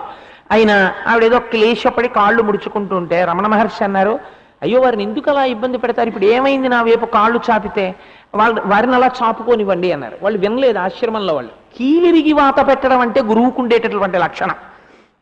అందుకే గురువు పెట్టిన వాత అంత తొందరగా మాసిపోదు, మనసుకు అంటుకుని ఉంటుంది బాగా. అలా పెట్టి తీరాలండి. గురువు అలా నేను మాట్లాడితే ఇబ్బంది వస్తుందేమో అని భయపడకూడదు. అవతల వారిని ఉద్ధరించడం ప్రయోజనంగా పెట్టుకుని మాట్లాడాలి గురువు, లేకపోతే తన గురుత్వం నుంచి జారిపోయినట్టు గురువు.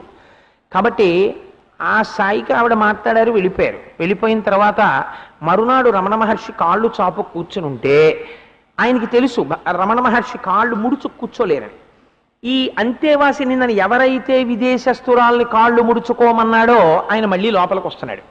వస్తుంటే ఆయన వంక చూసి రమణ మహర్షి అన్నారు, ఏమాయ్ నిన్న నావిండి కాళ్ళు ముడుచుకోమన్నావు కదా, కాళ్ళు చాపకూడదమ్మా భగవాన్ వైపు, కాళ్ళు చాపకూడదు అన్నావు కదా, మరి నేను ఇప్పుడు కాళ్ళు వాళ్ళ వైపు చాపి కూర్చుంటున్నాను కదా, ఇది కూడా తప్పే కదా, నేను ముడుచుకోవాలి కదా, అందుకని నేను ముడుచుకుంటాను అని ఆయన ముడుచుకున్నారు. ముడుచుకున్నందుకు పర్యవసానం ఏమిటి, కాళ్ళు విపరీతమైన పోట్లు వచ్చేసి కాళ్ళు ఇలా ఒత్తుకుంటూనే ఉన్నారు ఆయన. దీనికి ఎవరు కారకుడు? ఇప్పుడు ఆయనకి పశ్చాత్తాపం కలిగింది. అయ్యో అనవసరంగా అన్నా, నేనేమో కాళ్ళు ముడుచుకున్నారు, కాళ్ళు ముడుచుకోవడం వల్ల కాళ్ళు నొప్పులు వచ్చాయి, ఈయనేమో కాళ్ళు పట్టుకుంటున్నారు అని ఆయన అన్నారు. ఏమిటో ఎన్ని మాటలు విన్నా అదే అజ్ఞానం. ఎంత చిత్రంగా ఉంటుందో తెలుసా అండి. ఆ అజ్ఞానానికి హద్దుండదు అసలు. రమణాశ్రమానికి ఎడతారు, అరుణాచలం వెడతారు, రామకృష్ణ పరమహంస ఆశ్రమాలకు ఎడతారు, పుస్తకాలు చదువుతారు, ధ్యానాలు చేశామంటారు, పూజలు చేశామంటారు. అసలు వారు చెప్పిన సందేశంలో ఆచరణ ఆవగింజలో 60 వంతుండదు. మీరు చూడండి ఎందుకది. ఇంకా ఈ మూఢభక్తి అంతే. ఎంత చిత్రంగా ఉంటుందంటే ఆయన లోపలికి వచ్చి, అయ్యో భగవన్ నా వల్ల పొరపాటు అయిందన్నారు. అంటే రమణ మహర్షి అన్నారు ఒక నవ్వు నవ్వి, ఇది శ్రీకారంలో షా అంటే గురువు ముందు. ఆయన అన్నారు, ఏమయ్యా నిన్న నావిడ నా వైపు కాళ్ళు చాపితే భగవాన్ వైపు కాళ్ళు చాపకు అని నువ్వు అన్నావు కదా, అంటే నీ ఉద్దేశంలో రమణులనబడేటటువంటి వారు కేవలం ఈ ఉపాధితో ఇక్కడ ఒక్క చోట కూర్చునున్నవాడు రమణుడని నువ్వు అనుకుంటున్నావు. అంటే నీ దృష్టిలో రమణులు ఎవరు? ఈ ఉపాధితో ఇక్కడ కూర్చున్నవాడు. అది నేనైతే నేను గురువునేమిటి, నేను సర్వవ్యాపిని ఆత్మ చైతన్యాన్ని, నేను శరీరం కాదని తలగొట్టుకు చెప్తున్నా. నీకేమర్థమైంది ఈ ఆశ్రమంలో తిరిగి? నీకు అర్థం కాలేదు, అందుకని ఆయన వైపు కాళ్ళు ఎట్టక ఆయన వైపు కాళ్ళు ఎట్టకంటున్నావు. నా వైపు కాళ్ళు ఎట్టకుండా ఎవరు ఎటువైపు పెట్టగలరో చూపించి నేను ఎటులేను. స్వామి అంతటా ఉన్నాడు. ఎంత మాట అండి, ఎంత గొప్ప మాట అండి అది అని వారు వెంటనే ఒక పెద్ద నవ్వు నవ్వేసి, ఇది ఔదార్యం అంటే. అయ్యయ్యో, ఇంత తిరిగినా వీడికి అర్థం కాలేదురా నాతో అని అన్నారు. వెనకటికి ఒక మహానుభావుడు ఉండేవాళ్ళు ఏవయ్యా, ఆయన కోసమని చెప్పి కైలాసం నుంచి తెల్లటి ఏనుగు పంపించారు. ఆయనేమో తెల్ల ఏనుగు ఎక్కి కైలాసం వెళ్ళిపోతున్నాడు. ఆ పక్కనే చేరరాజు గారు ఒక రాజుగారు ఉన్నారు. ఆయన కూడా కైలాసానికి వెళ్ళిపోదామని ఆయన దగ్గర ఉన్న గుర్రం యొక్క చెవులో పంచాక్షరి మంత్రాన్ని ఊదాడు. ఊదేటప్పటికి గుర్రం కైలాసం వైపు వెళ్ళిపోతోంది. వెళ్ళిపోతుంటే గభాల గుర్రం ఇక ఆయన కైలాసం వెళ్ళిపోయాడు. వీళ్ళిద్దరూ వెళ్ళిపోవడం చూసినటువంటి అవయార్ అనేటటువంటి ఒక ముసలావిడ గణపతి పూజ చేస్తోంది. ఆవిడంది, అమ్మో అమ్మో వాళ్ళిద్దరూ కైలాసానికి వెళ్ళిపోతున్నారు, నేను వెళ్ళిపోతాను, ఏదో గుర్రం ఎక్కేస్తానంది. అంటే గణపతి అన్నారు, అక్కర్లేదు తొందరపడక, నువ్వు పూజ చేయి, నేను తీసుకెళ్తానన్నారు. ఆవిడ గణపతి పూజ చేస్తే గణపతి అన్నారు, ఒకసారి కళ్ళు మూసుకో అన్నారు. ఆవిడ కళ్ళు మూసుకుంది. తెరువు అన్నారు, తెరిచింది. తెరిచేటప్పటికి ఆవిడ కైలాసంలో పార్వతీ పరమేశ్వరుల కాళ్ళ దగ్గర ఉంది. ఇంకా రాలేదు చేరరాజు గారును వాళ్ళును. చూసి ఆ వచ్చిన వాళ్ళు తెల్లవారు, మాకన్నా ముందు ఎప్పుడు వచ్చేసావు అవ్వా నువ్వు అన్నారు. ఆ అవ్వకు లక్షణం ఉంది, ఆవిడకి కాళ్ళు పట్టేసి ఉంటాయి ఎప్పుడు. అందుకని ఆవిడ కాళ్ళు జాపకుండా కూర్చోలేరు. ఆవిడ కైలాసానికి వెళ్ళి పరమశివుడి వైపుకి కాళ్ళు జాపు కూర్చుంది. కూర్చుంటే పార్వతీదేవి చూసి కొంచెం బాధపడి, అదేమిటంటే బాబు ఈవిడే వచ్చిన దగ్గర నుంచి మీ వైపు కాళ్ళు జాపు కూర్చుంది, కాళ్ళు ముడుచుకోమని చెప్తానంది. అంటే గభాల శంకరుడు అన్నాడు, అలాంటి పనులు చేయకు పార్వతి, లేని పనులు ఉపద్రవం, ఆవిడ్ని కాళ్ళు ముడుచుకోమన కుష్మా, చాలా ఇబ్బంది వచ్చేస్తుంది నాకు ఆవిడ్ని ముడుచుకోమంటే అన్నాడు. అంటే ఆవిడ్ని కాళ్ళు ముడుచుకోమంటే మీకు ఇబ్బంది ఏమిటండి, చూడ్డానికి ఎంత సహ్యంగా ఉందో, కైలాసంలో ఎవరు ఇంతకుముందు ఇలా కూర్చోలేదు, మీ వైపు కాళ్ళు జాపు కూర్చుంది ఈవిడ. అబ్బబ్బా, ఆవిడ ముందు చెప్పకూడదు, నువ్వు మాత్రం ఏమనకన్నాడు ఆయన.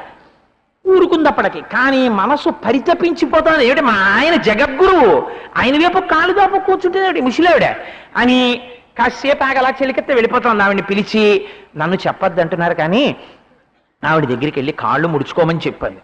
అంటే ఆ చెలికెత్తి అలాగే చేస్తానమ్మా, నా పూల సజ్జ అక్కడ పెట్టి ఆ ముసలావిడ దగ్గరికి వెళ్ళి చెవులో, ఎదురుగుండా శంకరుడు ఉన్నాడు కదా, కాళ్ళు జాపారు ఏమిటమ్మా, అలా కాళ్ళు జాపకూడదు, కాళ్ళు ముడుచు కూర్చోండి, లేకపోతే కాళ్ళు ఇంకో వైపుకు పెట్టండి అంది. అంటే నేను ముడుచుకోలేనమ్మా, కాళ్ళు నొప్పులు అంది ఆవిడ. కైలాసం వెళ్ళినా కాళ్ళు నొప్పులు వదలలేదు, వదలకపోతే కాళ్ళు ముడుచుకోలేను, అందుకని చెప్పి నేను శంకరుడి వైపుకి కాకుండా ఎటువైపు పెట్టను అంది. అంటే ఆవిడంది, ఆ పరిచారిక, శంకరుడి వైపుకి ఎందుకు పోనీ ఇంకో వైపు పెట్టండి అంది. అంటే ఆవిడంది, శంకరుడు లేని వైపు నువ్వే పెట్టు కాళ్ళు అంది. అంటే ఇప్పుడు ఈ పరిచారిక ఏం చేసిందంటే, అబ్బో అది నేనే చెయ్యాలా అని కాళ్ళు అట్టుకుని ఇటు తిప్పింది. ఇటు కూర్చున్న శంకరుడు తిరిగిపోయింది ధర్మని సింహాసనం. తిరిగిపోతే ఈవిడ చూసుకోలేదు, మళ్ళీ ఇలా చూసింది, శంకరుడి వైపే ఉన్నాయి కాళ్ళు. అబ్బో ఎడి పొరపాటు తిప్పానేమో అనుకుని మళ్ళీ అవ్వ కాళ్ళు అట్టుకుని అడు తిప్పింది, శంకరుడి సింహాసనం ధర్మని అడు తిరిగిపోయింది. ఇప్పుడు శంకరుడు అన్నాడు, చూసావా పార్వతి, చెప్పానా, ఆవిడ్ని జరుపుతున్నారు, నా సింహాసనం జరిగిపోతుంది. ఇప్పుడు ఆవిడ్ని ఎంతసేపు తిప్పుతారో నేను అంతసేపు తిరగాలి. ఎందుకో తెలుసా, ఆవిడకో విషయం తెలుసు, శంకరుడు అంతటా ఉన్నాడు అని. మీకు కైలాసంలోనే ఉన్నా నేను అంతటా ఉన్నాను అని తెలియడం లేదు. అందుకని ఆవిడ ఎటు తిరిగితే నేను అటు తిరుగుతున్నాను. ఆవిడ భక్తికి నేను లొంగిపోయాను, ఆవిడ జ్ఞానానికి నేను ప్రకాశించాను అన్నాడయ్యా శంకరుడు. ఇది తెలుసుకోపోతే ఎలా అన్నారు. ఏమి క్షమాగుణం చూడండి, నిజంగా ఏమి ఔదార్యం చూడండి. ఇప్పుడు ఎక్కడున్నాడు పరమాత్మ, అంతటా ఉన్నాడు పరమాత్మ. ఇప్పుడు రమణులు ఎక్కడున్నారు, ఇక్కడే ఉన్నారు. ఇప్పుడు నేను చెప్పింది రమణ మహర్షి వింటున్నారు. సాయిబాబా ఎక్కడున్నారు, ఇక్కడే ఉన్నారు. నేను చెప్పింది వింటున్నారు. అంతేగాని అరుణాచలం వెడితేనే రమణ మహర్షిని చూసి వచ్చానండి, ఇక్కడ రమణ మహర్షి లేరండి అంటే నువ్వు ఎన్ని మాట్లాడినా నిరుపయోగం లేదు. ఇంకా నీకు అరుణాచలం అన్న అగ్నిహోత్రం దగ్గరికి వెళ్ళి నించున్న నీ ఒళ్ళు వేడెక్కదనమాట, నీ మనస్సు కరగదనమాట, నీకు జ్ఞానం ప్రసరణ కావట్లేదనమాట.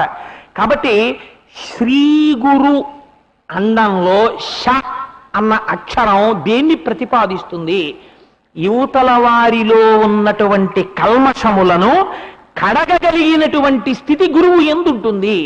తన ఆశ్రమంలో తనతో పాటు ఉన్న వారిలో ఉన్నటువంటి కల్మషాన్ని కడగగలిగారు ఆయన.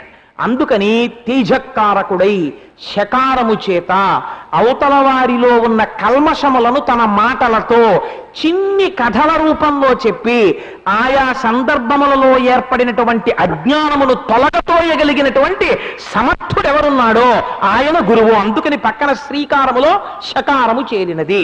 అలా చిన్న కథతో చెప్పలేకపోయాడు అనుకోండి, తత్వం ఎలా అర్థమవుతుంది? ఎన్ని మాటలు మళ్ళీ రమణ మహర్షి ఇదే తత్వం చెప్పిన ఆయన పైకి ఎదగలేడు. అవ్వయార్ కథ చెప్తే వెంటనే ఆయన మనస్సులోకి ద్యోతకమైంది. నిజమే, రమణులు ఇక్కడ ఉండడం ఏమిటి? రమణులు అంతటా ఉన్నారు. ఆయన వైపుకు పెట్టకుండా కాళ్ళు ఇటువైపుకు పెట్టగలం. మీరు నిజంగా భగవంతుడనేవాడు నా పూజామందిరంలో ఉన్నాడు, నా గుళ్ళో ఉన్నాడు అని మీరు అనుకున్నారనుకోండి, మీరు ఎంత పాపమైనా చెయ్యగలరు. జ్ఞాపకం పెట్టుకోండి. నేను అబద్ధం చెప్పానేమో మీరు చెప్పండి. ఈశ్వరుడు ఎక్కడున్నాడు? గుళ్ళో ఉన్నాడు. ఈశ్వరుడు ఎక్కడున్నాడు? మా పూజామందిరంలో ఉన్నాడు. కాబట్టి పూజామందిరం తలుపులు వేసేసాను అనుకోండి, జాగ్రత్తగా గడియెట్టేశాను అనుకోండి, బయట నేను ఏం చేస్తే ఎవడు చూడొచ్చాడు? ఎవడు చూడలేడు. నేను ఈశ్వరుడు అంతటా ఉన్నాడు, ఎప్పుడు చూస్తూనే ఉన్నాడు నేను చేస్తున్న పనులు అన్నాను అనుకోండి, చీకటిగా ఆయనే ఉన్నాడు, వెలుతురుగా ఆయనే ఉన్నాడు, సూర్యుడుగా ఆయనే ఉన్నాడు, చంద్రుడుగా ఆయనే ఉన్నాడు, భూరంభాంచనలో నిలోంబర మహార్నాదో హిమాంశుపుమాన్ అని నేను ఇక్కడ నమ్మాను అనుకోండి. ఇప్పుడు నేను పాపం ఎలా చేస్తాను? ఒకటి, పాపము చేసేటప్పుడు నేను ఒకటి అంగీకరించాలి, ఈశ్వర నేను పాపం చేస్తున్నాను, ఇది నాది తప్పే.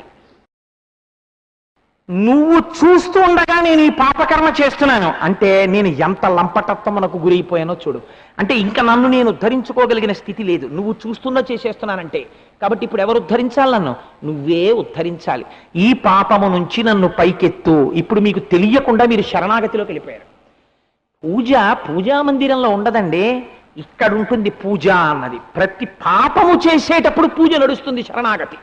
ఎప్పుడు మీకు తత్వం తెలిస్తే, ఒక్క అవయార్ కథ మీరు రమణ మహర్షి దగ్గర వింటే మీరు శరణాగతి వైపుకు వెళ్ళిపోవచ్చు. ఇప్పుడు ఎంతమందిని ఉద్ధరించారు ఒక్కరికి ఆ కథ చెప్పి? ఎన్ని తరాలనైనా రమణ మహర్షి ఉద్ధరిస్తూనే ఉన్నారు. ఇప్పుడు ఆయన ఏమయ్యారు? శ్రీ గురువు అయ్యారు, పక్కన శకారము చేరినది. ఇది గురువు అంటే. లేకపోతే గురువు ఎలా అవుతాడండి? మీకు నేను ఇలాంటిదే ఒక ఉదాహరణ చూపిస్తాను. పూర్వకాలంలో ఒక మహానుభావుడు ఉండేవాడు, ఆయన పేరు నామదేవుడు అనుకుంటాను, నాకు జ్ఞాపకం ఉన్నంత వరకు. ఆ నామదేవుడు పాండురంగడు ఆయన చక్కెర పొంగల్ నైవేద్యం పెడితే తినేవాడు. ఆయనకు ఒక అహంకారం ఉండేది, గుళ్ళోకి వెళ్ళి నేను పాండురంగడికి నైవేద్యం పెడితే చక్కెర పొంగల్ తింటాడని. కాబట్టి ఆయన గోరా కుంభార్ అనబడేటటువంటి ఒక కుమ్మరివాడి ఇంటికి వెళ్ళారు జ్ఞానదేవులతో కలిసి. జ్ఞానదేవులు ఆయనకి జ్ఞానం కలిగించాలని తీసుకెళ్లారు. ఆ గోరా కుంభారికి ఒక శక్తి ఉంది, కుండలు కాలుస్తాడు ఆయన. ఆయన చేతిలో ఉన్నటువంటి పరికరంతో అవతల వాళ్ళ తల మీద కొట్టి పచ్చికుండా కాలినకుండా చెప్పేవాడు. అంటే బాగా జ్ఞానం ఉన్నవాడా లేనివాడా? అన్నం తింటుంటే వరసలో అందరి తల మీద కొట్టి ఇది కాలినకుండా, ఇది పచ్చికుండా అంటుండేవాడు. అందరి తల మీద కొడుతూ నామదేవుల దగ్గరికి వచ్చాడు. నామదేవుల తల మీద కొట్టబోతుంటే ఆయన అన్నాడు, రోజు పాండురంగడికి చక్కెర పొంగల్ ఎడతాను, నా తల మీద కూడా కొట్టడమే అన్నాడు. అంటే జ్ఞానదేవులు అన్నారు, పోన్లే పంక్తిలో బలవక్షం ఎందుకు, కొట్టని అన్నారు. అంటే తల మీద కొట్టి ఆయన అన్నాడు, అబ్బే ఇది పచ్చికుండా అన్నాడు. ఆయన తెల్లబోయాడు, పాండురంగడికి చక్కెర పొంగల్ ఎడతాను, నేను పచ్చికుండా అని ఈయన్ని కాదు అడగడం, పాండురంగడిని అడుగుతారని పరిగెత్తాడు గుడికి. పరిగెత్తి, స్వామి నాది పచ్చికుండా, నాకు భగవంతుడి గురించి తెలియదా, నీ పెడితే చక్కెర పొంగల్ తింటావు అన్నాడు. ఆయన అన్నాడు, ఏమనుకోక కానీ నామదేవాన్ని ఇది పచ్చికుండా అన్నాడు. అదేమిటండి నేను పచ్చికుండా ఏమిటన్నాడు. నీకు పాండురంగడు అంటే ఎవరో తెలుసా? గుళ్ళో ఉన్న విగ్రహం ఒకటే పాండురంగడు, నీకు ఇంకెక్కడా పాండురంగడు తెలియడు. అసలు పాండురంగడు ఎక్కడ ఉంటాడో తెలుసుకోవాలంటే ఈ ఊరి చివర ఓ పాడుపడిపోయిన శివాలయం ఉంది. శివాలయంలో ఒక ఆయన పడుకుని ఉన్నాడు, విశోభాకేచరుడు అని. ఆయన దగ్గరికి వెళ్ళి ఆయన చెప్తాడు నీకు భగవంతుడంటే అన్నాడు. గబగబా నామదేవుడు పరిగెత్తుకుంటూ గుళ్ళోకి వెళ్ళాడు. వెళ్ళి గుడి శిథిలం అయిపోయింది. ఇలా తొంగి చూశాడు. ఒక ఆయన పడుకుని శివలింగం మీద కాలెట్టుకుని కాలు మీద కాలెట్టుకు పడుకుని ఉన్నాడు. పడుకుని ఉంటే లోపలికి వెళ్ళి ఈ ధూర్తుడా నాకు జ్ఞానం చెప్పేదని వెళ్ళబోతున్నాడు. ఆయన చూసి ఎవరయా వచ్చిందే అన్నాడు. లోపలికి వెళ్ళి బుద్ధి గడ్డి దీని వచ్చాను లేవయా, నీ వల్ల జ్ఞానం నేర్చుకోమన్నాడు పాండురంగడు. శివలింగం మీద కాళ్ళు ఎట్టావు, నువ్వు నాకు చెప్తావా అన్నాడు. ఫోన్ లేవయా, ఏదో తప్పైపోయింది, శివలింగం మీద కాళ్ళు ఎట్టాను, పెద్దవాణ్ణి తెలియక పెట్టాను, తీసి శివలింగం లేని చోట నువ్వు పెట్టు కాలు అన్నాడు. ఆ రెండు కాళ్ళు పట్టుకుని ఇలా తిప్పి పెట్టాడు, అక్కడ శివలింగం పుట్టింది. ఇంకో చోట పెట్టాడు, అక్కడ శివలింగం పుట్టింది. కాళ్ళు ఎటు తిప్పితే అక్కడ శివలింగాలు పుట్టాయి. అప్పుడు ఆశ్చర్యపోయి, ఇది ఎక్కడ ప్రారంధం అయ్యా, నీ కాళ్ళు ఎక్కడికి తిప్పితే అక్కడ శివలింగాలు పుడుతున్నాయి అన్నాడు. అసలు శివుడు కానుదోటి నాకు చూపించన్నాడు. అన్నీ శివుడే, ఇంకెక్కడ పెట్టను కాళ్ళు, పెడితే శివుడి మీదే పెట్టాలి, ఇంకోటి లేదన్నాడు. ఇది జ్ఞానం. అంతటా వ్యాప్తి చెందిన పరమాత్మని తెలుసుకోవడం జ్ఞానం. ఈ జ్ఞానాన్ని చెప్పి అవతల వారిలో ఉన్నటువంటి కల్మష బుద్ధిని కడగాలి. అసలు అందుకేనండి పూర్వం మహాత్ములంటే మహాత్ములే. మహాత్మా గాంధీ గారి దగ్గరికి రాజేంద్ర ప్రసాద్ గారు వచ్చి, ఏమండి నేను స్వాతంత్రోద్యమంలో పాల్గొందాం అనుకుంటున్నాను, మీతో కలిసి నడుద్దాం అనుకుంటున్నాను అన్నారు. గాంధీ గారు చెరకా ఉడుకుతున్నారు. ఉడుకుతా ఆయన అన్నారు, ఓహో మీరు దేశ సేవ చేద్దాం అనుకుంటున్నారు, అయితే నేను చెప్పిన పని మీరు చేస్తారా? తప్పకుండా చేస్తానండి అన్నారు. ఒక 6 నెలల పాటు కుష్ఠురోగుల యొక్క మరుగుదొడ్లలో వారు విసర్జించినటువంటి మలాన్ని బుట్టలో ఎత్తి బయట పోస్తుండండి అన్నారు. తప్పకుండా అని రాజేంద్ర ప్రసాద్ గారు 6 నెలలు సబర్మతి ఆశ్రమంలో కుష్ఠురోగుల యొక్క విసర్జించినటువంటి మలాన్ని తట్టలో ఎత్తి బయట పోస్తుండేవారు. గాంధీ గారికి ఆయన మీద విశ్వాసం ఏర్పడింది. ఆయన భారతదేశానికి రాష్ట్రపతి అయ్యాడు రాజేంద్ర ప్రసాద్ గారు. మహాత్ములంటే మహాత్ములే వాళ్ళు అలా అంతటా ఈశ్వరుణ్ణి చూడగలిగేవారు వాళ్ళు. కాబట్టి ఇలా అవతల వారిలో కల్మషాన్ని కడగగలిగిన వాడెవరో వాడు శ్రీకారములో షకారం ఉన్నవాడు. రెండవదేది ఉండాలి, రకారం ఉండాలి. రకారం ఉండడం అంటే ఏమిటో తెలుసా అండి? అదొక ఆశ్చర్యకరమైనటువంటి విశేషం. అవతల ఉన్నటువంటి వారిలో కల్మషాన్ని కడిగేసేయడానికి యువతల ఉండేటటువంటి గురువులో తేజస్సు ఉంటే సరిపోతుంది. కానీ యువతల ఉండేటటువంటి గురువులో సత్వగుణ ప్రధానుడై ఉండాలి. అంటే చాలా మంచితనంతో చాలా సత్వబుద్ధితో ఉండి అవతల వాడికి అహంకారం వస్తే తనకి అహంకారం వచ్చేసింది అనుకోండి, అవతలవాడు దారి తప్పిపోయాడు, దారి తప్పిపోయి విచ్చలవిడితనంతో ప్రవర్తిస్తున్నాడు, యువతలవాడు కూడా దారి తప్పిపోయాడు అనుకోండి, ఇంకా గురువులు కొట్టుకుంటే అంతకన్నా అసహ్యం ఉంటుందండి ప్రపంచంలో. గురువు అనిపించుకోవాలనుకున్నవాడు తెగబడి దెబ్బలాడకూడదు, మౌనం వహించి తన మీద తిరగబడిన వాడికి జ్ఞానం కలగాలని ఈశ్వరుణ్ణి ప్రార్థన చెయ్యాలి, వాడు గురువు అంటే. కాబట్టి ఎంత గమ్మత్తైన పని చేశారో చూడండి. మీకు ఆ రకారం ఎలా వస్తుందో మీకు చూపిస్తాను. శ్రీకారంలో ఒకానొకప్పుడు, ఇది కూడా నా సొంతం కాదు, ఒకసారి రమణ మహర్షి చెప్పిందే నాకు ఇవాళ జ్ఞాపకం వచ్చి చెప్పేస్తున్నాను. ఒకానొకప్పుడు చతుర్ముఖ బ్రహ్మగారు శ్రీమన్నారాయణుడి దగ్గరికి వెళ్ళారు. వెళ్ళి, నేను చిరంజీవిని, నేనే ఈ సృష్టినంతటినీ చేస్తూ ఉంటాను, వీళ్ళందరూ నా తర్వాత వచ్చిన వాళ్ళే, నేనే అందరికన్నా పెద్దవాణ్ణి, నా అంత గొప్పవాడు ఎవరుంటాడు అని అడిగాడు. అడిగితే శ్రీమన్నారాయణుడు వెంటనే గమనించాడు, ఓహో చతుర్ముఖ బ్రహ్మగారికి 4 తలకాయల వాడికి చిన్న అహంకారం వచ్చింది ఇవాళ, కాబట్టి ఇప్పుడు ఈ అహంకారం తీసేయాలి. నోర్మొయ్, ఎక్కడి నుంచి వచ్చాను అనుకున్నావు ఏంటి, అంది గొప్ప కబుర్లు చెప్తున్నావు, నా నాభికమలంలోంచి పుట్టావు నువ్వంటే, ఏది నీ నాభికమలం చూపించు, ఎవడ చూడొచ్చాడు, నేను నీకు పుట్టినప్పుడు ఎవరన్నా చూశాడా అని ఇద్దరు దెబ్బలాడుకున్నారు అనుకోండి, ఇంకంతకన్నా అసహ్యం ఉంటుందా? సత్వగుణం అంటే ఎలా ఉంటుందో చూపిస్తారు. శ్రీమన్నారాయణుడు అన్నారు, ఓహో నీకన్నా గొప్పవాడు నువ్వే సృష్టించిన వాడివి వేరొకడు లేడనుకుంటున్నావా? శహబాష్, చాలా గొప్ప విషయం, మన ఇద్దరం అలా వ్యాహ్యాలకి వెళ్ళొద్దాం, నీవంతటి మహాపురుషుడితో కలిసి నడిస్తే నా జన్మ ధన్యం అవుతుంది కదా, దా మన ఇద్దరం కలిసి నడుద్దాం అన్నారు. చతుర్ముఖ బ్రహ్మగారు శ్రీమన్నారాయణుడు కలిసి అలా నడుస్తున్నారు. అక్కడ ఒక మహర్షి కూర్చుని ఉన్నారు. ఆయన పక్కన చూస్తే ఆయనవే కొన్ని వెంట్రుకలు రాలిపోయి ఓ పోగుంది. ఆయన్ని చూసి అడిగారు, ఏమిటంటే అలా కూర్చుని ఉన్నారు, ఏమిటా వెంట్రుకలు కొప్పేమిటి మీ పక్కన అని అడిగారు. అడిగితే ఆయన అన్నారు, నన్ను రోమశ మహర్షి అంటారు.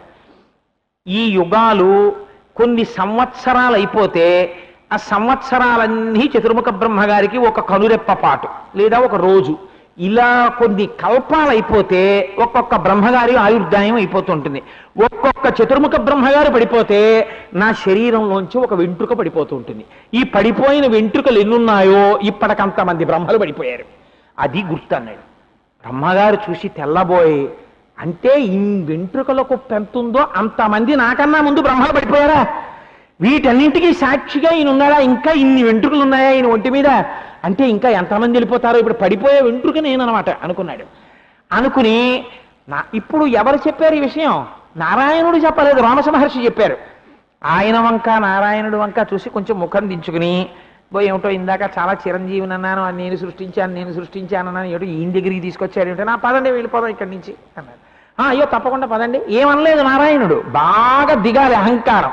ఇంకొంచెం ముందుకెళ్ళారు. 8 వంకర్లతో ఉన్న ఓ మహర్షి కూర్చుని ఉన్నారు. అయ్యా మీరెవరండి ఇలా ఉన్నారన్నారు. నన్ను అష్టావక్రుడు అంటారు, నాకు 8 వంకర్లు ఉంటాయి శరీరంలో.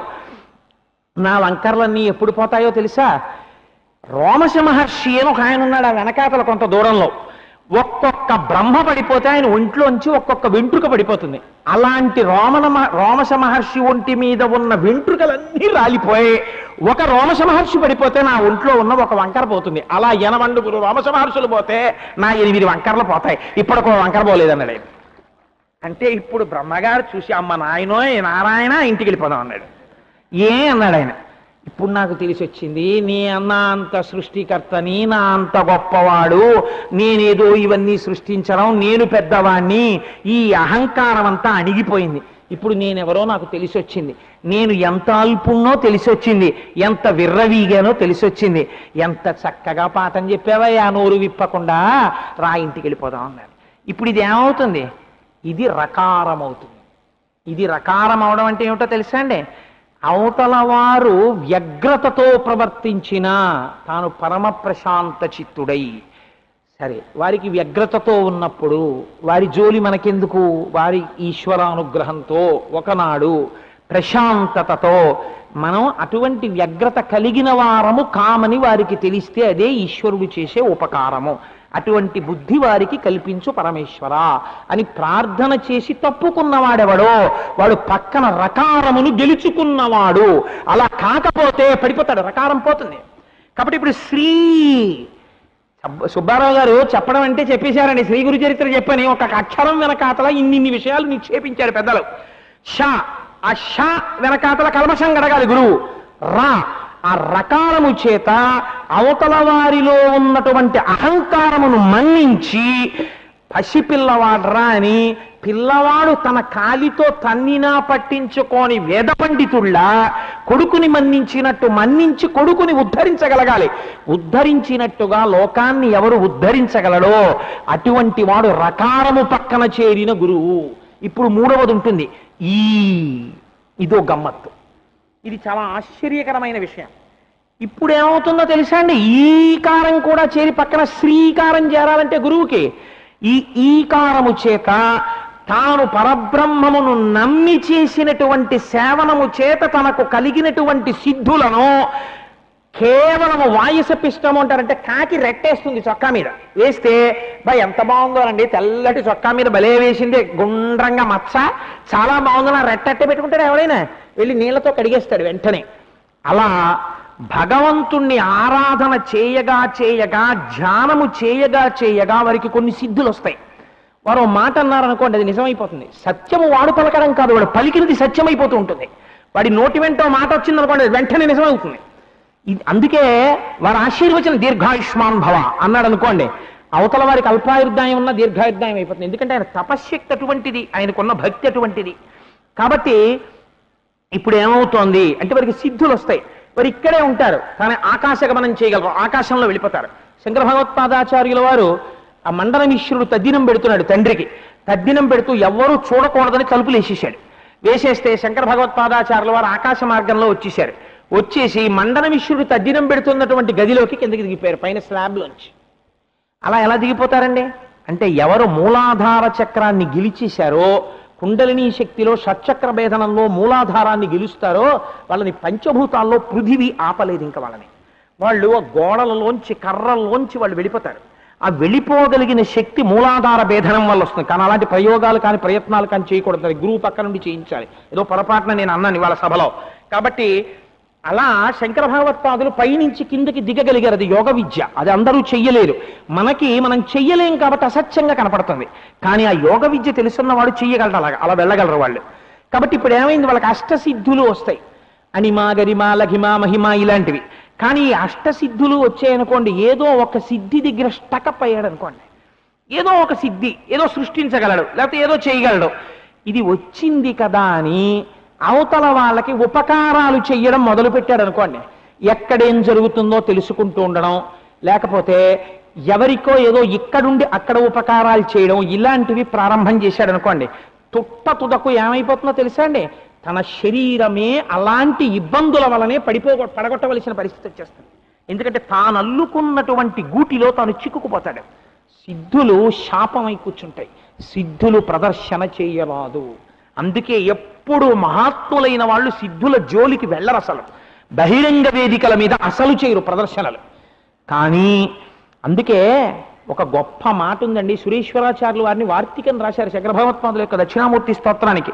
వారు అన్నారు, సిద్ధులు ఎటువంటివో తెలుసా? దక్షిణామూర్తి స్తోత్రంలో ఆఖరి శ్లోకం ఒకటి ఉంది, దానికి వారు వార్తికం చేస్తూ ఒక మాట అన్నారు.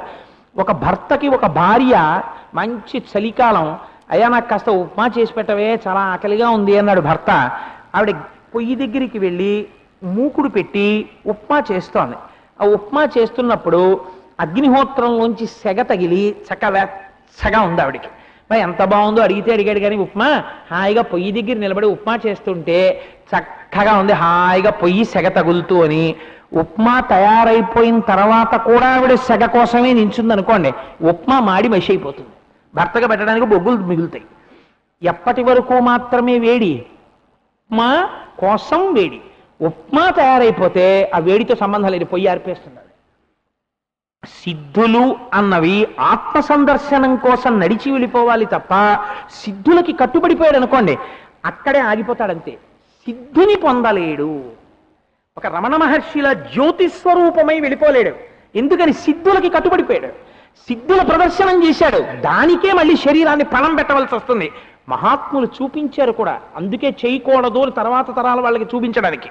కాబట్టి ఏమైపోయింది అంటే ఇలాంటి సిద్ధుల ప్రదర్శన చేయకుండా తనకి తపశ్శక్తితో కేవలం ఆత్మదర్శనం చేస్తూ నిలబడిపోతారు మహర్షులు. ఇలాంటి మహర్షులు ఈ కారం అంటే ఏమిటో తెలుసా అండి? ఆర్తితో వచ్చి ఒకానొక నాడు ఒక శిష్యుడు కాళ్ళ మీద పడిపోతాడు. పడిపోయి అయా మీరు నన్ను రక్షించాలంటాడు. ఇప్పుడు గురువు తనకున్నటువంటి శక్తి చేత దివ్య దృష్టి అంటారు, అంతర్ముఖుడై ఎందువల్ల ఇతనికి ఈ కోరిక తీరలేదు చూస్తాడు, చూసి ఆ కోరిక తీరుస్తాడు. అంటే యువతల వారికి కలిగిన కష్టాన్ని తన తపశ్శక్తితో గట్టెక్కిస్తాడు. అలా ఎక్కించిన సందర్భాలు ఉన్నాయా? మీకు నేను ఒక ఉదాహరణ చూపిస్తాను. రామాయణానికి ముందు రఘువంశము అని కాళిదాస మహాకవి ఒక మంచి అద్భుతమైన కావ్యాన్ని చేశారు. ఆ రఘువంశ కావ్యంలో దిలీప చక్రవర్తి అని ఒక చక్రవర్తి, ఆయనకి సంతానం కలగలేదు ఎంతకి. సుదక్షిణాదేవి అని ఆయన భార్య. ఆయనకి సంతానం కలగకపోతే వశిష్ఠ మహర్షి యొక్క పాదాలు పట్టుకుని అయ్యా నాకు సంతానం కలగట్లేదు, నా వంశమంతా కూడా నాతోటే అంతరించిపోతుందేమో అని నేను భయపడుతున్నాను, అందుకని నాకు పుత్ర సంతానం కలిగేటట్టుగా అనుగ్రహించండి, ఏ పాపము వలన నాకు బిడ్డలు కలగలేదు అన్నాడు. వెంటనే వశిష్ఠ మహర్షి కూర్చుని రాజా నీకెందుకు బిడ్డలు కలగలేదో చెప్తాను అని అంతర్ముఖుడై దివ్య దృష్టితో సందర్శనం చేశారు. ఇప్పుడు ఆయన తపశ్శక్తిని వ్యయం చేస్తున్నారా చెయ్యట్లేదా? వశిష్ఠ మహర్షి మీరు పక్షపాతంతో నిర్ణయం చెయ్యక్కర్లేదు, ఖచ్చితంగా ఒక సిద్ధిని ఆయన ప్రయోగం చేశారు. అంతర్ముఖుడై అవతల వాడికి ఎందుకు సంతానం కలగడం లేదో పసిగట్టడం తన తపశ్శక్తిని వ్యయం చెయ్యడమా కాదా? కానీ తనని నమ్ముకున్న వంశం ఆ వంశం, తనని నమ్ముకున్న చక్రవర్తులు, తెల్లవారి లేస్తే కష్టమైన సుఖమైన తనకొచ్చి చెప్పుకునేటటువంటి అలవాటు ఉన్నవారు, వారిని తను కాకపోతే ఎవరు గట్టెక్కిస్తాడు? చాలా అరుదుగా అప్పుడు ఉపయోగిస్తారు సిద్ధిని. వశిష్ఠుడు అంతర్ముఖుడయ్యాడు. అంతర్ముఖుడై చూసి ఒక మాట అన్నాడు. ఒకానొక నాడు దిలీప మహారాజా, నువ్వు దేవేంద్రలోకంలో ఇంద్రుడికి అతిథిగా వెళ్ళావు. ఇంద్రుడు నీకు ఆతిథ్యం ఇచ్చి నిన్ను సాగనంపాడు. నీ భార్య ఋతుస్నాత అయి ఉన్నది. ఋతుస్నాత అయినటువంటి భార్యా సంగమం చెయ్యకపోవడం పురుషుడికి మహాదోషం. కాబట్టి భార్యా సంగమం కోసమని నువ్వు తొందరగా గుర్రం మీద వెళ్ళిపోతున్నావు. బయట కల్పవృక్షపు నీడలో కామధేనువు పడుకునుంది. కామధేనువు పడుకునుండగా కామధేనువుకి ప్రదక్షిణం చెయ్యకుండా నమస్కరించకుండా వెళ్ళిపోతున్నావు. వెంటనే కామధేను అంది, పిచ్చివాడా, ఋతుస్నాత అయిన భార్యా సంగమము దేని కొరకు? వంశాభివృద్ధి కొరకు. వంశాభివృద్ధి కొరకు ఋతుస్నాత అయిన భార్యా సంగమం కోసం పరిగెడుతున్నావు. కానీ ఏ సంగమ కారణం చేత నీ వంశం పెరగాలో ఆ వంశము పెరగకుండా నీకు సంతానము కలగకుండా ఆగిపోతుంది. కారణం నాకు నమస్కరించకుండా వెళ్ళిపోయావు కాబట్టి ఈ అపచారము నిన్ను అడ్డుకుంటుంది అది. కానీ రాజుకి వినపడలేదు, ఆ రథాన్ని తోలుతున్నటువంటి సారథికి వినపడలేదు. కారణమేమి అని అడిగారు. ఎందుకు వినపడలేదు రాజుకి? అదే సమయంలో ఆకాశ గంగా జలాలని తన తొండ నిండా పీల్చి పైన కుంభస్థలం మీద పోసుకున్నటువంటి ఒక ఏనుగు తొండనెత్తి ఘీంకరించింది పెద్దగా. ఆ ఘీంకార శబ్దంలో రాజుకి ఈ కామధేను ఇచ్చిన శాపం వినపడలేదు. అదే కామధేను ఒక మాట అంది, నువ్వు మళ్ళీ ఎప్పుడు నా వంశంలో ఉన్నటువంటి ధేనువుని సేవిస్తావో అప్పుడే నీకు సంతానం కలుగుతుంది అంది. ఇప్పుడు ఈ విషయాన్ని అక్కడ లేని వశిష్ఠుడు ఇక్కడ కూర్చుని కాలచక్రంలో వెనక జరిగిన విషయాన్ని కనిపెట్టాడు. అంటే సిద్ధి ప్రయోగం చేశాడా లేదా? చేశాడు. చాలా అరుదుగా చేశాడు. చేసి ఉత్తర క్షణం రాజా నువ్వు నందినీ ధేనువుని సేవించాలి. కామధేనువుని సేవించడానికి ఇప్పుడు కామధేనువు ఇక్కడ లేదు. వరుణుడు పాతాళ లోకంలో దీర్ఘసత్రయాగం చేస్తున్నాడు. అక్కడికి తీసుకెళ్లారు కామధేనువుని. కామధేనువుని సేవించిన కామధేనువు యొక్క బిడ్డ అయినటువంటి నందినీ ధేనువుని సేవించిన ఒకటే. కాబట్టి నందినీ ధేనువు నా ఆశ్రమంలో ఉంది, మేత మెయ్యడానికి వెళ్ళింది, ఆ నందినీ ధేనువుని సేవించు అన్నాడు. ఆయన ఈ మాట అంటున్నాడు, నందినీ ధేనువు వచ్చింది. వెంటనే సుదక్షిణాదేవి వెళ్ళి ఆ దూడకి ఆ కామధేనువుని పూజించింది. అందుకే గోపూజ అంత గొప్పదై కూర్చుంది. శాస్త్రంలో అన్ని దోషాలని తీసేస్తుంది. అందుకే మన భాగవతం చెప్పినప్పుడు గోపూజ చేశాం ఒక రోజున. సరే, కాబట్టి ఆ రోజున వశిష్ఠ మహర్షి అలా చూసి చెప్పబట్టి నందినీధేనువుని సేవించినటువంటి పుణ్యం చేత దిలీప చక్రవర్తికి రఘుమహారాజు గారు పుట్టారు. కాబట్టి ఇప్పుడు గురువు తనని నమ్ముకున్నటువంటి శిష్యుడు ఏదో కష్టం వచ్చినప్పుడు పరిగెత్తుకుంటూ వచ్చేసి నన్ను గట్టెక్కించే అన్న వాళ్ళ కోసం కాదు. ఎవరి కోసం? తనని వంశం అంతా నమ్ముకుంది. ఇలాంటి వంశంలో పొరపాటు జరిగింది, కావాలని చెయ్యలేదు. స్వధర్మాచరణంలో వెళ్ళిపోవడంలో గభాలన కామధేనువు ఇచ్చిన శాపం ఆ ఏనుగు యొక్క ఘీంకార శబ్దంలో వినపడలేదు. ఇప్పుడు తాను ఉపకారం చేసి తీరాలి. కాబట్టి ఇప్పుడు తాను ఉపకారం చేశాడు. ఉపకారం చేసి వంశము పెరిగేటట్టు చేశాడు. ఇలా తనని నమ్ముకుని తన వెంట నడిచినటువంటి శిష్యుడికి ఇహమునందు ఉండవలసినటువంటి కోరికలు తీరకపోతే, అవి ధర్మబద్ధమైన కోరికలైతే, ఆ కోరిక తీర్చడానికి తన తపశ్శక్తిని అడ్డు పెట్టి తీర్చగలిగిన సమర్థుడైతే ఈకారము పక్కన చేరుతుంది. ఇప్పుడు శకార రకార ఈకారములు చేరాలంటే ఎవడు తన తేజశక్తితో తన శిష్యుల కల్మషములు కడగగలడో, ఎవడు తన సత్వబుద్ధితో తన శిష్యుడు చేసినటువంటి తన శిష్యుడికున్న అహంకారమును నవ్వుతూ ఊరుకుని విరవగలడో, ఎవడు తన శిష్యుడు తనని నమ్ముకుని తనతో తిరుగుతున్నవాడు, తనని నమ్ముకున్నవాడు, తనని పూజించేవాడు, కష్టమైన సుఖమైన నా గురువే నాకు సంపద అని నమ్ముకున్నాడో, అటువంటి వాణ్ణి ఉద్ధరించడానికి తన తపశ్శక్తిని అడ్డుపెట్టి రక్షిస్తాడో, అటువంటి గురువు శ్రీకారమున్న గురువు. ఇప్పుడు శ్రీ గురు చరిత్ర.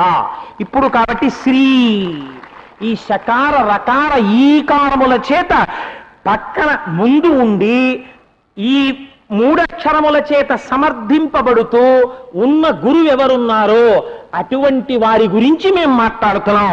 అంతేగాని అల్లాటప్పా గురువుల గురించి మాట్లాడడానికి ఈ నవరాత్రులు చెయ్యట్లేదు. కాబట్టి ఇప్పుడు ఏమైంది? వ్యయనామ సంవత్సర ప్రారంభ దినం నాడు శ్రీ గురుభ్యో నమః అనడం అయింది. అటువంటి మహాత్ముల యొక్క పేరు విన్నంత మాత్రం చేత పాపములు కడగబడుతున్నాయి. ఇప్పుడు అలాంటి శ్రీ గురువు ఎవరు అంటే, ఒక గురువుని మొత్తం ప్రారంభం చెయ్యాలి. ఎవరి వైపు వేలు తిప్పాలి? ఎంత కష్టం చూడండి. ఎంతమంది ఉన్నారు మీకు ఇందాకనే చెప్పాను, బోలెడంతమంది ఉన్నారు. శంకర భగవత్పాదులు లేరా? లేకపోతే రమణ మహర్షి లేరా? లేకపోతే రామకృష్ణ పరమహంస లేరా? వివేకానందుడు లేడా? చంద్రశేఖర బ్రహ్మాచార్య స్వామి లేరా? సాయిబాబా గారు లేరా? మరి ఏ గురువు గురించి నువ్వు మాట్లాడాలి? మొట్టమొదట మాట్లాడినప్పుడు నువ్వు మాట్లాడవలసి వస్తే పరమధైర్యంతో శ్రీ గురు చరిత్ర ప్రారంభం చేస్తే, గురువు అని నువ్వు మొదట స్మరించినప్పుడు, చెప్పవలసినప్పుడు ధైర్యంగా కొన్ని కోట్ల మంది పాపాలని కడిగేసి అందరిలో పుణ్యాన్ని నింపేసి, ఇక్కడే ఇప్పుడే ఈ లోకంలో సద్యోజాతం ప్రపద్యామి సద్యోజాతాయ వై నమో నమః భవే భవే నాతి భవే భవస్వాన్ భవోద్భవాయ నమః మోక్ష మార్గం వైపుకి తిరగగలిగినటువంటి జ్ఞానోపదేశము చేసినటువంటి సద్గురు అయిన మహాపురుషుడు దత్తాత్రేయుల వారితో ప్రారంభం చేయి అని శాస్త్రం నిర్దేశం చేసింది. కాబట్టి ఇప్పుడు శ్రీ గురు అన్నప్పుడు ఎక్కడ మొదలు పెట్టాలి? దత్తుడితో మొదలెట్టాలి. దత్తుడన్న పేరెందుకు? దత్తుడు ఏమిటండి? దత్తాత్రేయుడు ఏమిటండి ఆయన పేరు? ఆ పేరు ఎవరు పెట్టారు? ఎవరైనా పెట్టారా? పెట్టబడినదా? ఆ పేరుతో వచ్చాడా? పేరు ఉంటే కానీ రూపం ఉండదా? రూపం అంటే పేరు ఉండదా? నామరూపాలు ఉంటే గురువు ఎందుకు అవుతాడు? ఆ పేరేనా? పేరు వెనక రహస్యం ఉన్నదా? అసలు ఆయన ఆవిర్భావము వెనక ఉన్న రహస్యమేమి? ఆయన ఎలా శ్రీ గురువుగా లోకమునందు ఇప్పటికీ ఉన్నారు? గురువుకి వెళ్ళిపోవడం అన్నది ఉండదు ఎప్పుడూను. గురువు సర్వవ్యాపి అయి నిలబడిపోతాడు. ఒక పరమ సత్యాన్ని చెప్తున్నాను ఇవాళ ఇక్కడే ఈ సభలోనే త్రిశూలం పట్టుకొని కాషాయాంబరధారి అయి మహానుభావుడు దత్తాత్రేయ స్వామి వారు కూర్చుని వింటున్నారు ఈ సభనంతటినీ కూడా. వారి అనుగ్రహం లేకపోతే అసలు శ్రీ గురు చరిత్ర ప్రారంభమే కాదు. కాబట్టి అటువంటి గురువులు కూర్చోపట్టే గురు చరిత్ర వాగ్రూపముగా వెడుతోంది. అది వినడము చెవుల ద్వారా లోపలికి ప్రవహించినటువంటి గంగా పునీతం చేసేస్తోంది. ఆ వినడం చేత ఎన్ని పాపాలు ఎగిరిపోతున్నాయో, ఎన్ని పాపాలు ఎగిరిపోతుంటే కలిసి రావలసినవి కలిసి వస్తాయో, ఎన్ని కోరికలు తీరుతాయో. అందుకే ఒక మాట చెప్తారు, ఏమంటే ఈ కష్టం వచ్చింది గురుచరిత్ర పారాయణ చేయి, ఏమంటే ఈ కష్టం వచ్చింది గురుచరిత్ర పారాయణ చేయి, పిల్లకి పెళ్ళవలేదు గురుచరిత్ర పారాయణ చేయి, ఉద్యోగం రాలేదు గురుచరిత్ర పారాయణ చేయి, ఏమంటే డబ్బులు లేవు గురుచరిత్ర పారాయణ చేయి, ఏమంటే అప్పులు పారైపోయాను గురుచరిత్ర పారాయణ చేయి, ఏమంటే అసలు మనశ్శాంతి ఉండట్లేదు గురుచరిత్ర పారాయణ చేయి. అదేమిటంటే ఒక గురు చరిత్ర ఇన్నింటికి ఎలా పనికొస్తుంది అంటే, ఆ గురువు యొక్క చరిత్రని పారాయణ చేయుట అంటే ఆ గురువును నీ మనస్సులో నిలబెట్టుకొనుట. ఆయన ఒకసారి వచ్చి ఇలా కూర్చుని పాదం కదపగానే ఎగిరిపోతాయంతే పాపాలన్నీ. అందుకే పాదుక మాత్రమే వేసుకుంటారు, చెప్పులు వేసుకోరు. చెప్పులు ఎందుకు వేసుకోరో, పాదుక ఎందుకు వేసుకుంటారో, వేసుకున్నప్పుడు కూడా దత్తాత్రేయ స్వామి వారు ఒక పాదుక కనపడేటట్టుగా పాదుక విప్పేసి కాలు కింద పెట్టి పాదుకతో కూడిన వేరొక పాదాన్ని తొడ మీద వేసుకుంటారు. ఒక పాదుక కనపడేటట్టుగా ఎదురుగుంటుంది. ఎందుకు అలా గురుపాదుక ఎదురుగుండా ఉంటుందో, దత్తాత్రేయుల వారు ఎందుకు అలా ఉంటారో, ఆ మూర్తి రహస్యమేమో, ఏ మూర్తి స్వరూపాన్ని తెలుసుకుంటే పాపములు పటాపంచలైపోతాయో అటువంటి విషయాల్ని రేపటి రోజున మీకు విజ్ఞాపన చేస్తాను. సర్వం శ్రీ ఉమామహేశ్వర బ్రహ్మార్పణమస్తు. స్వస్తి.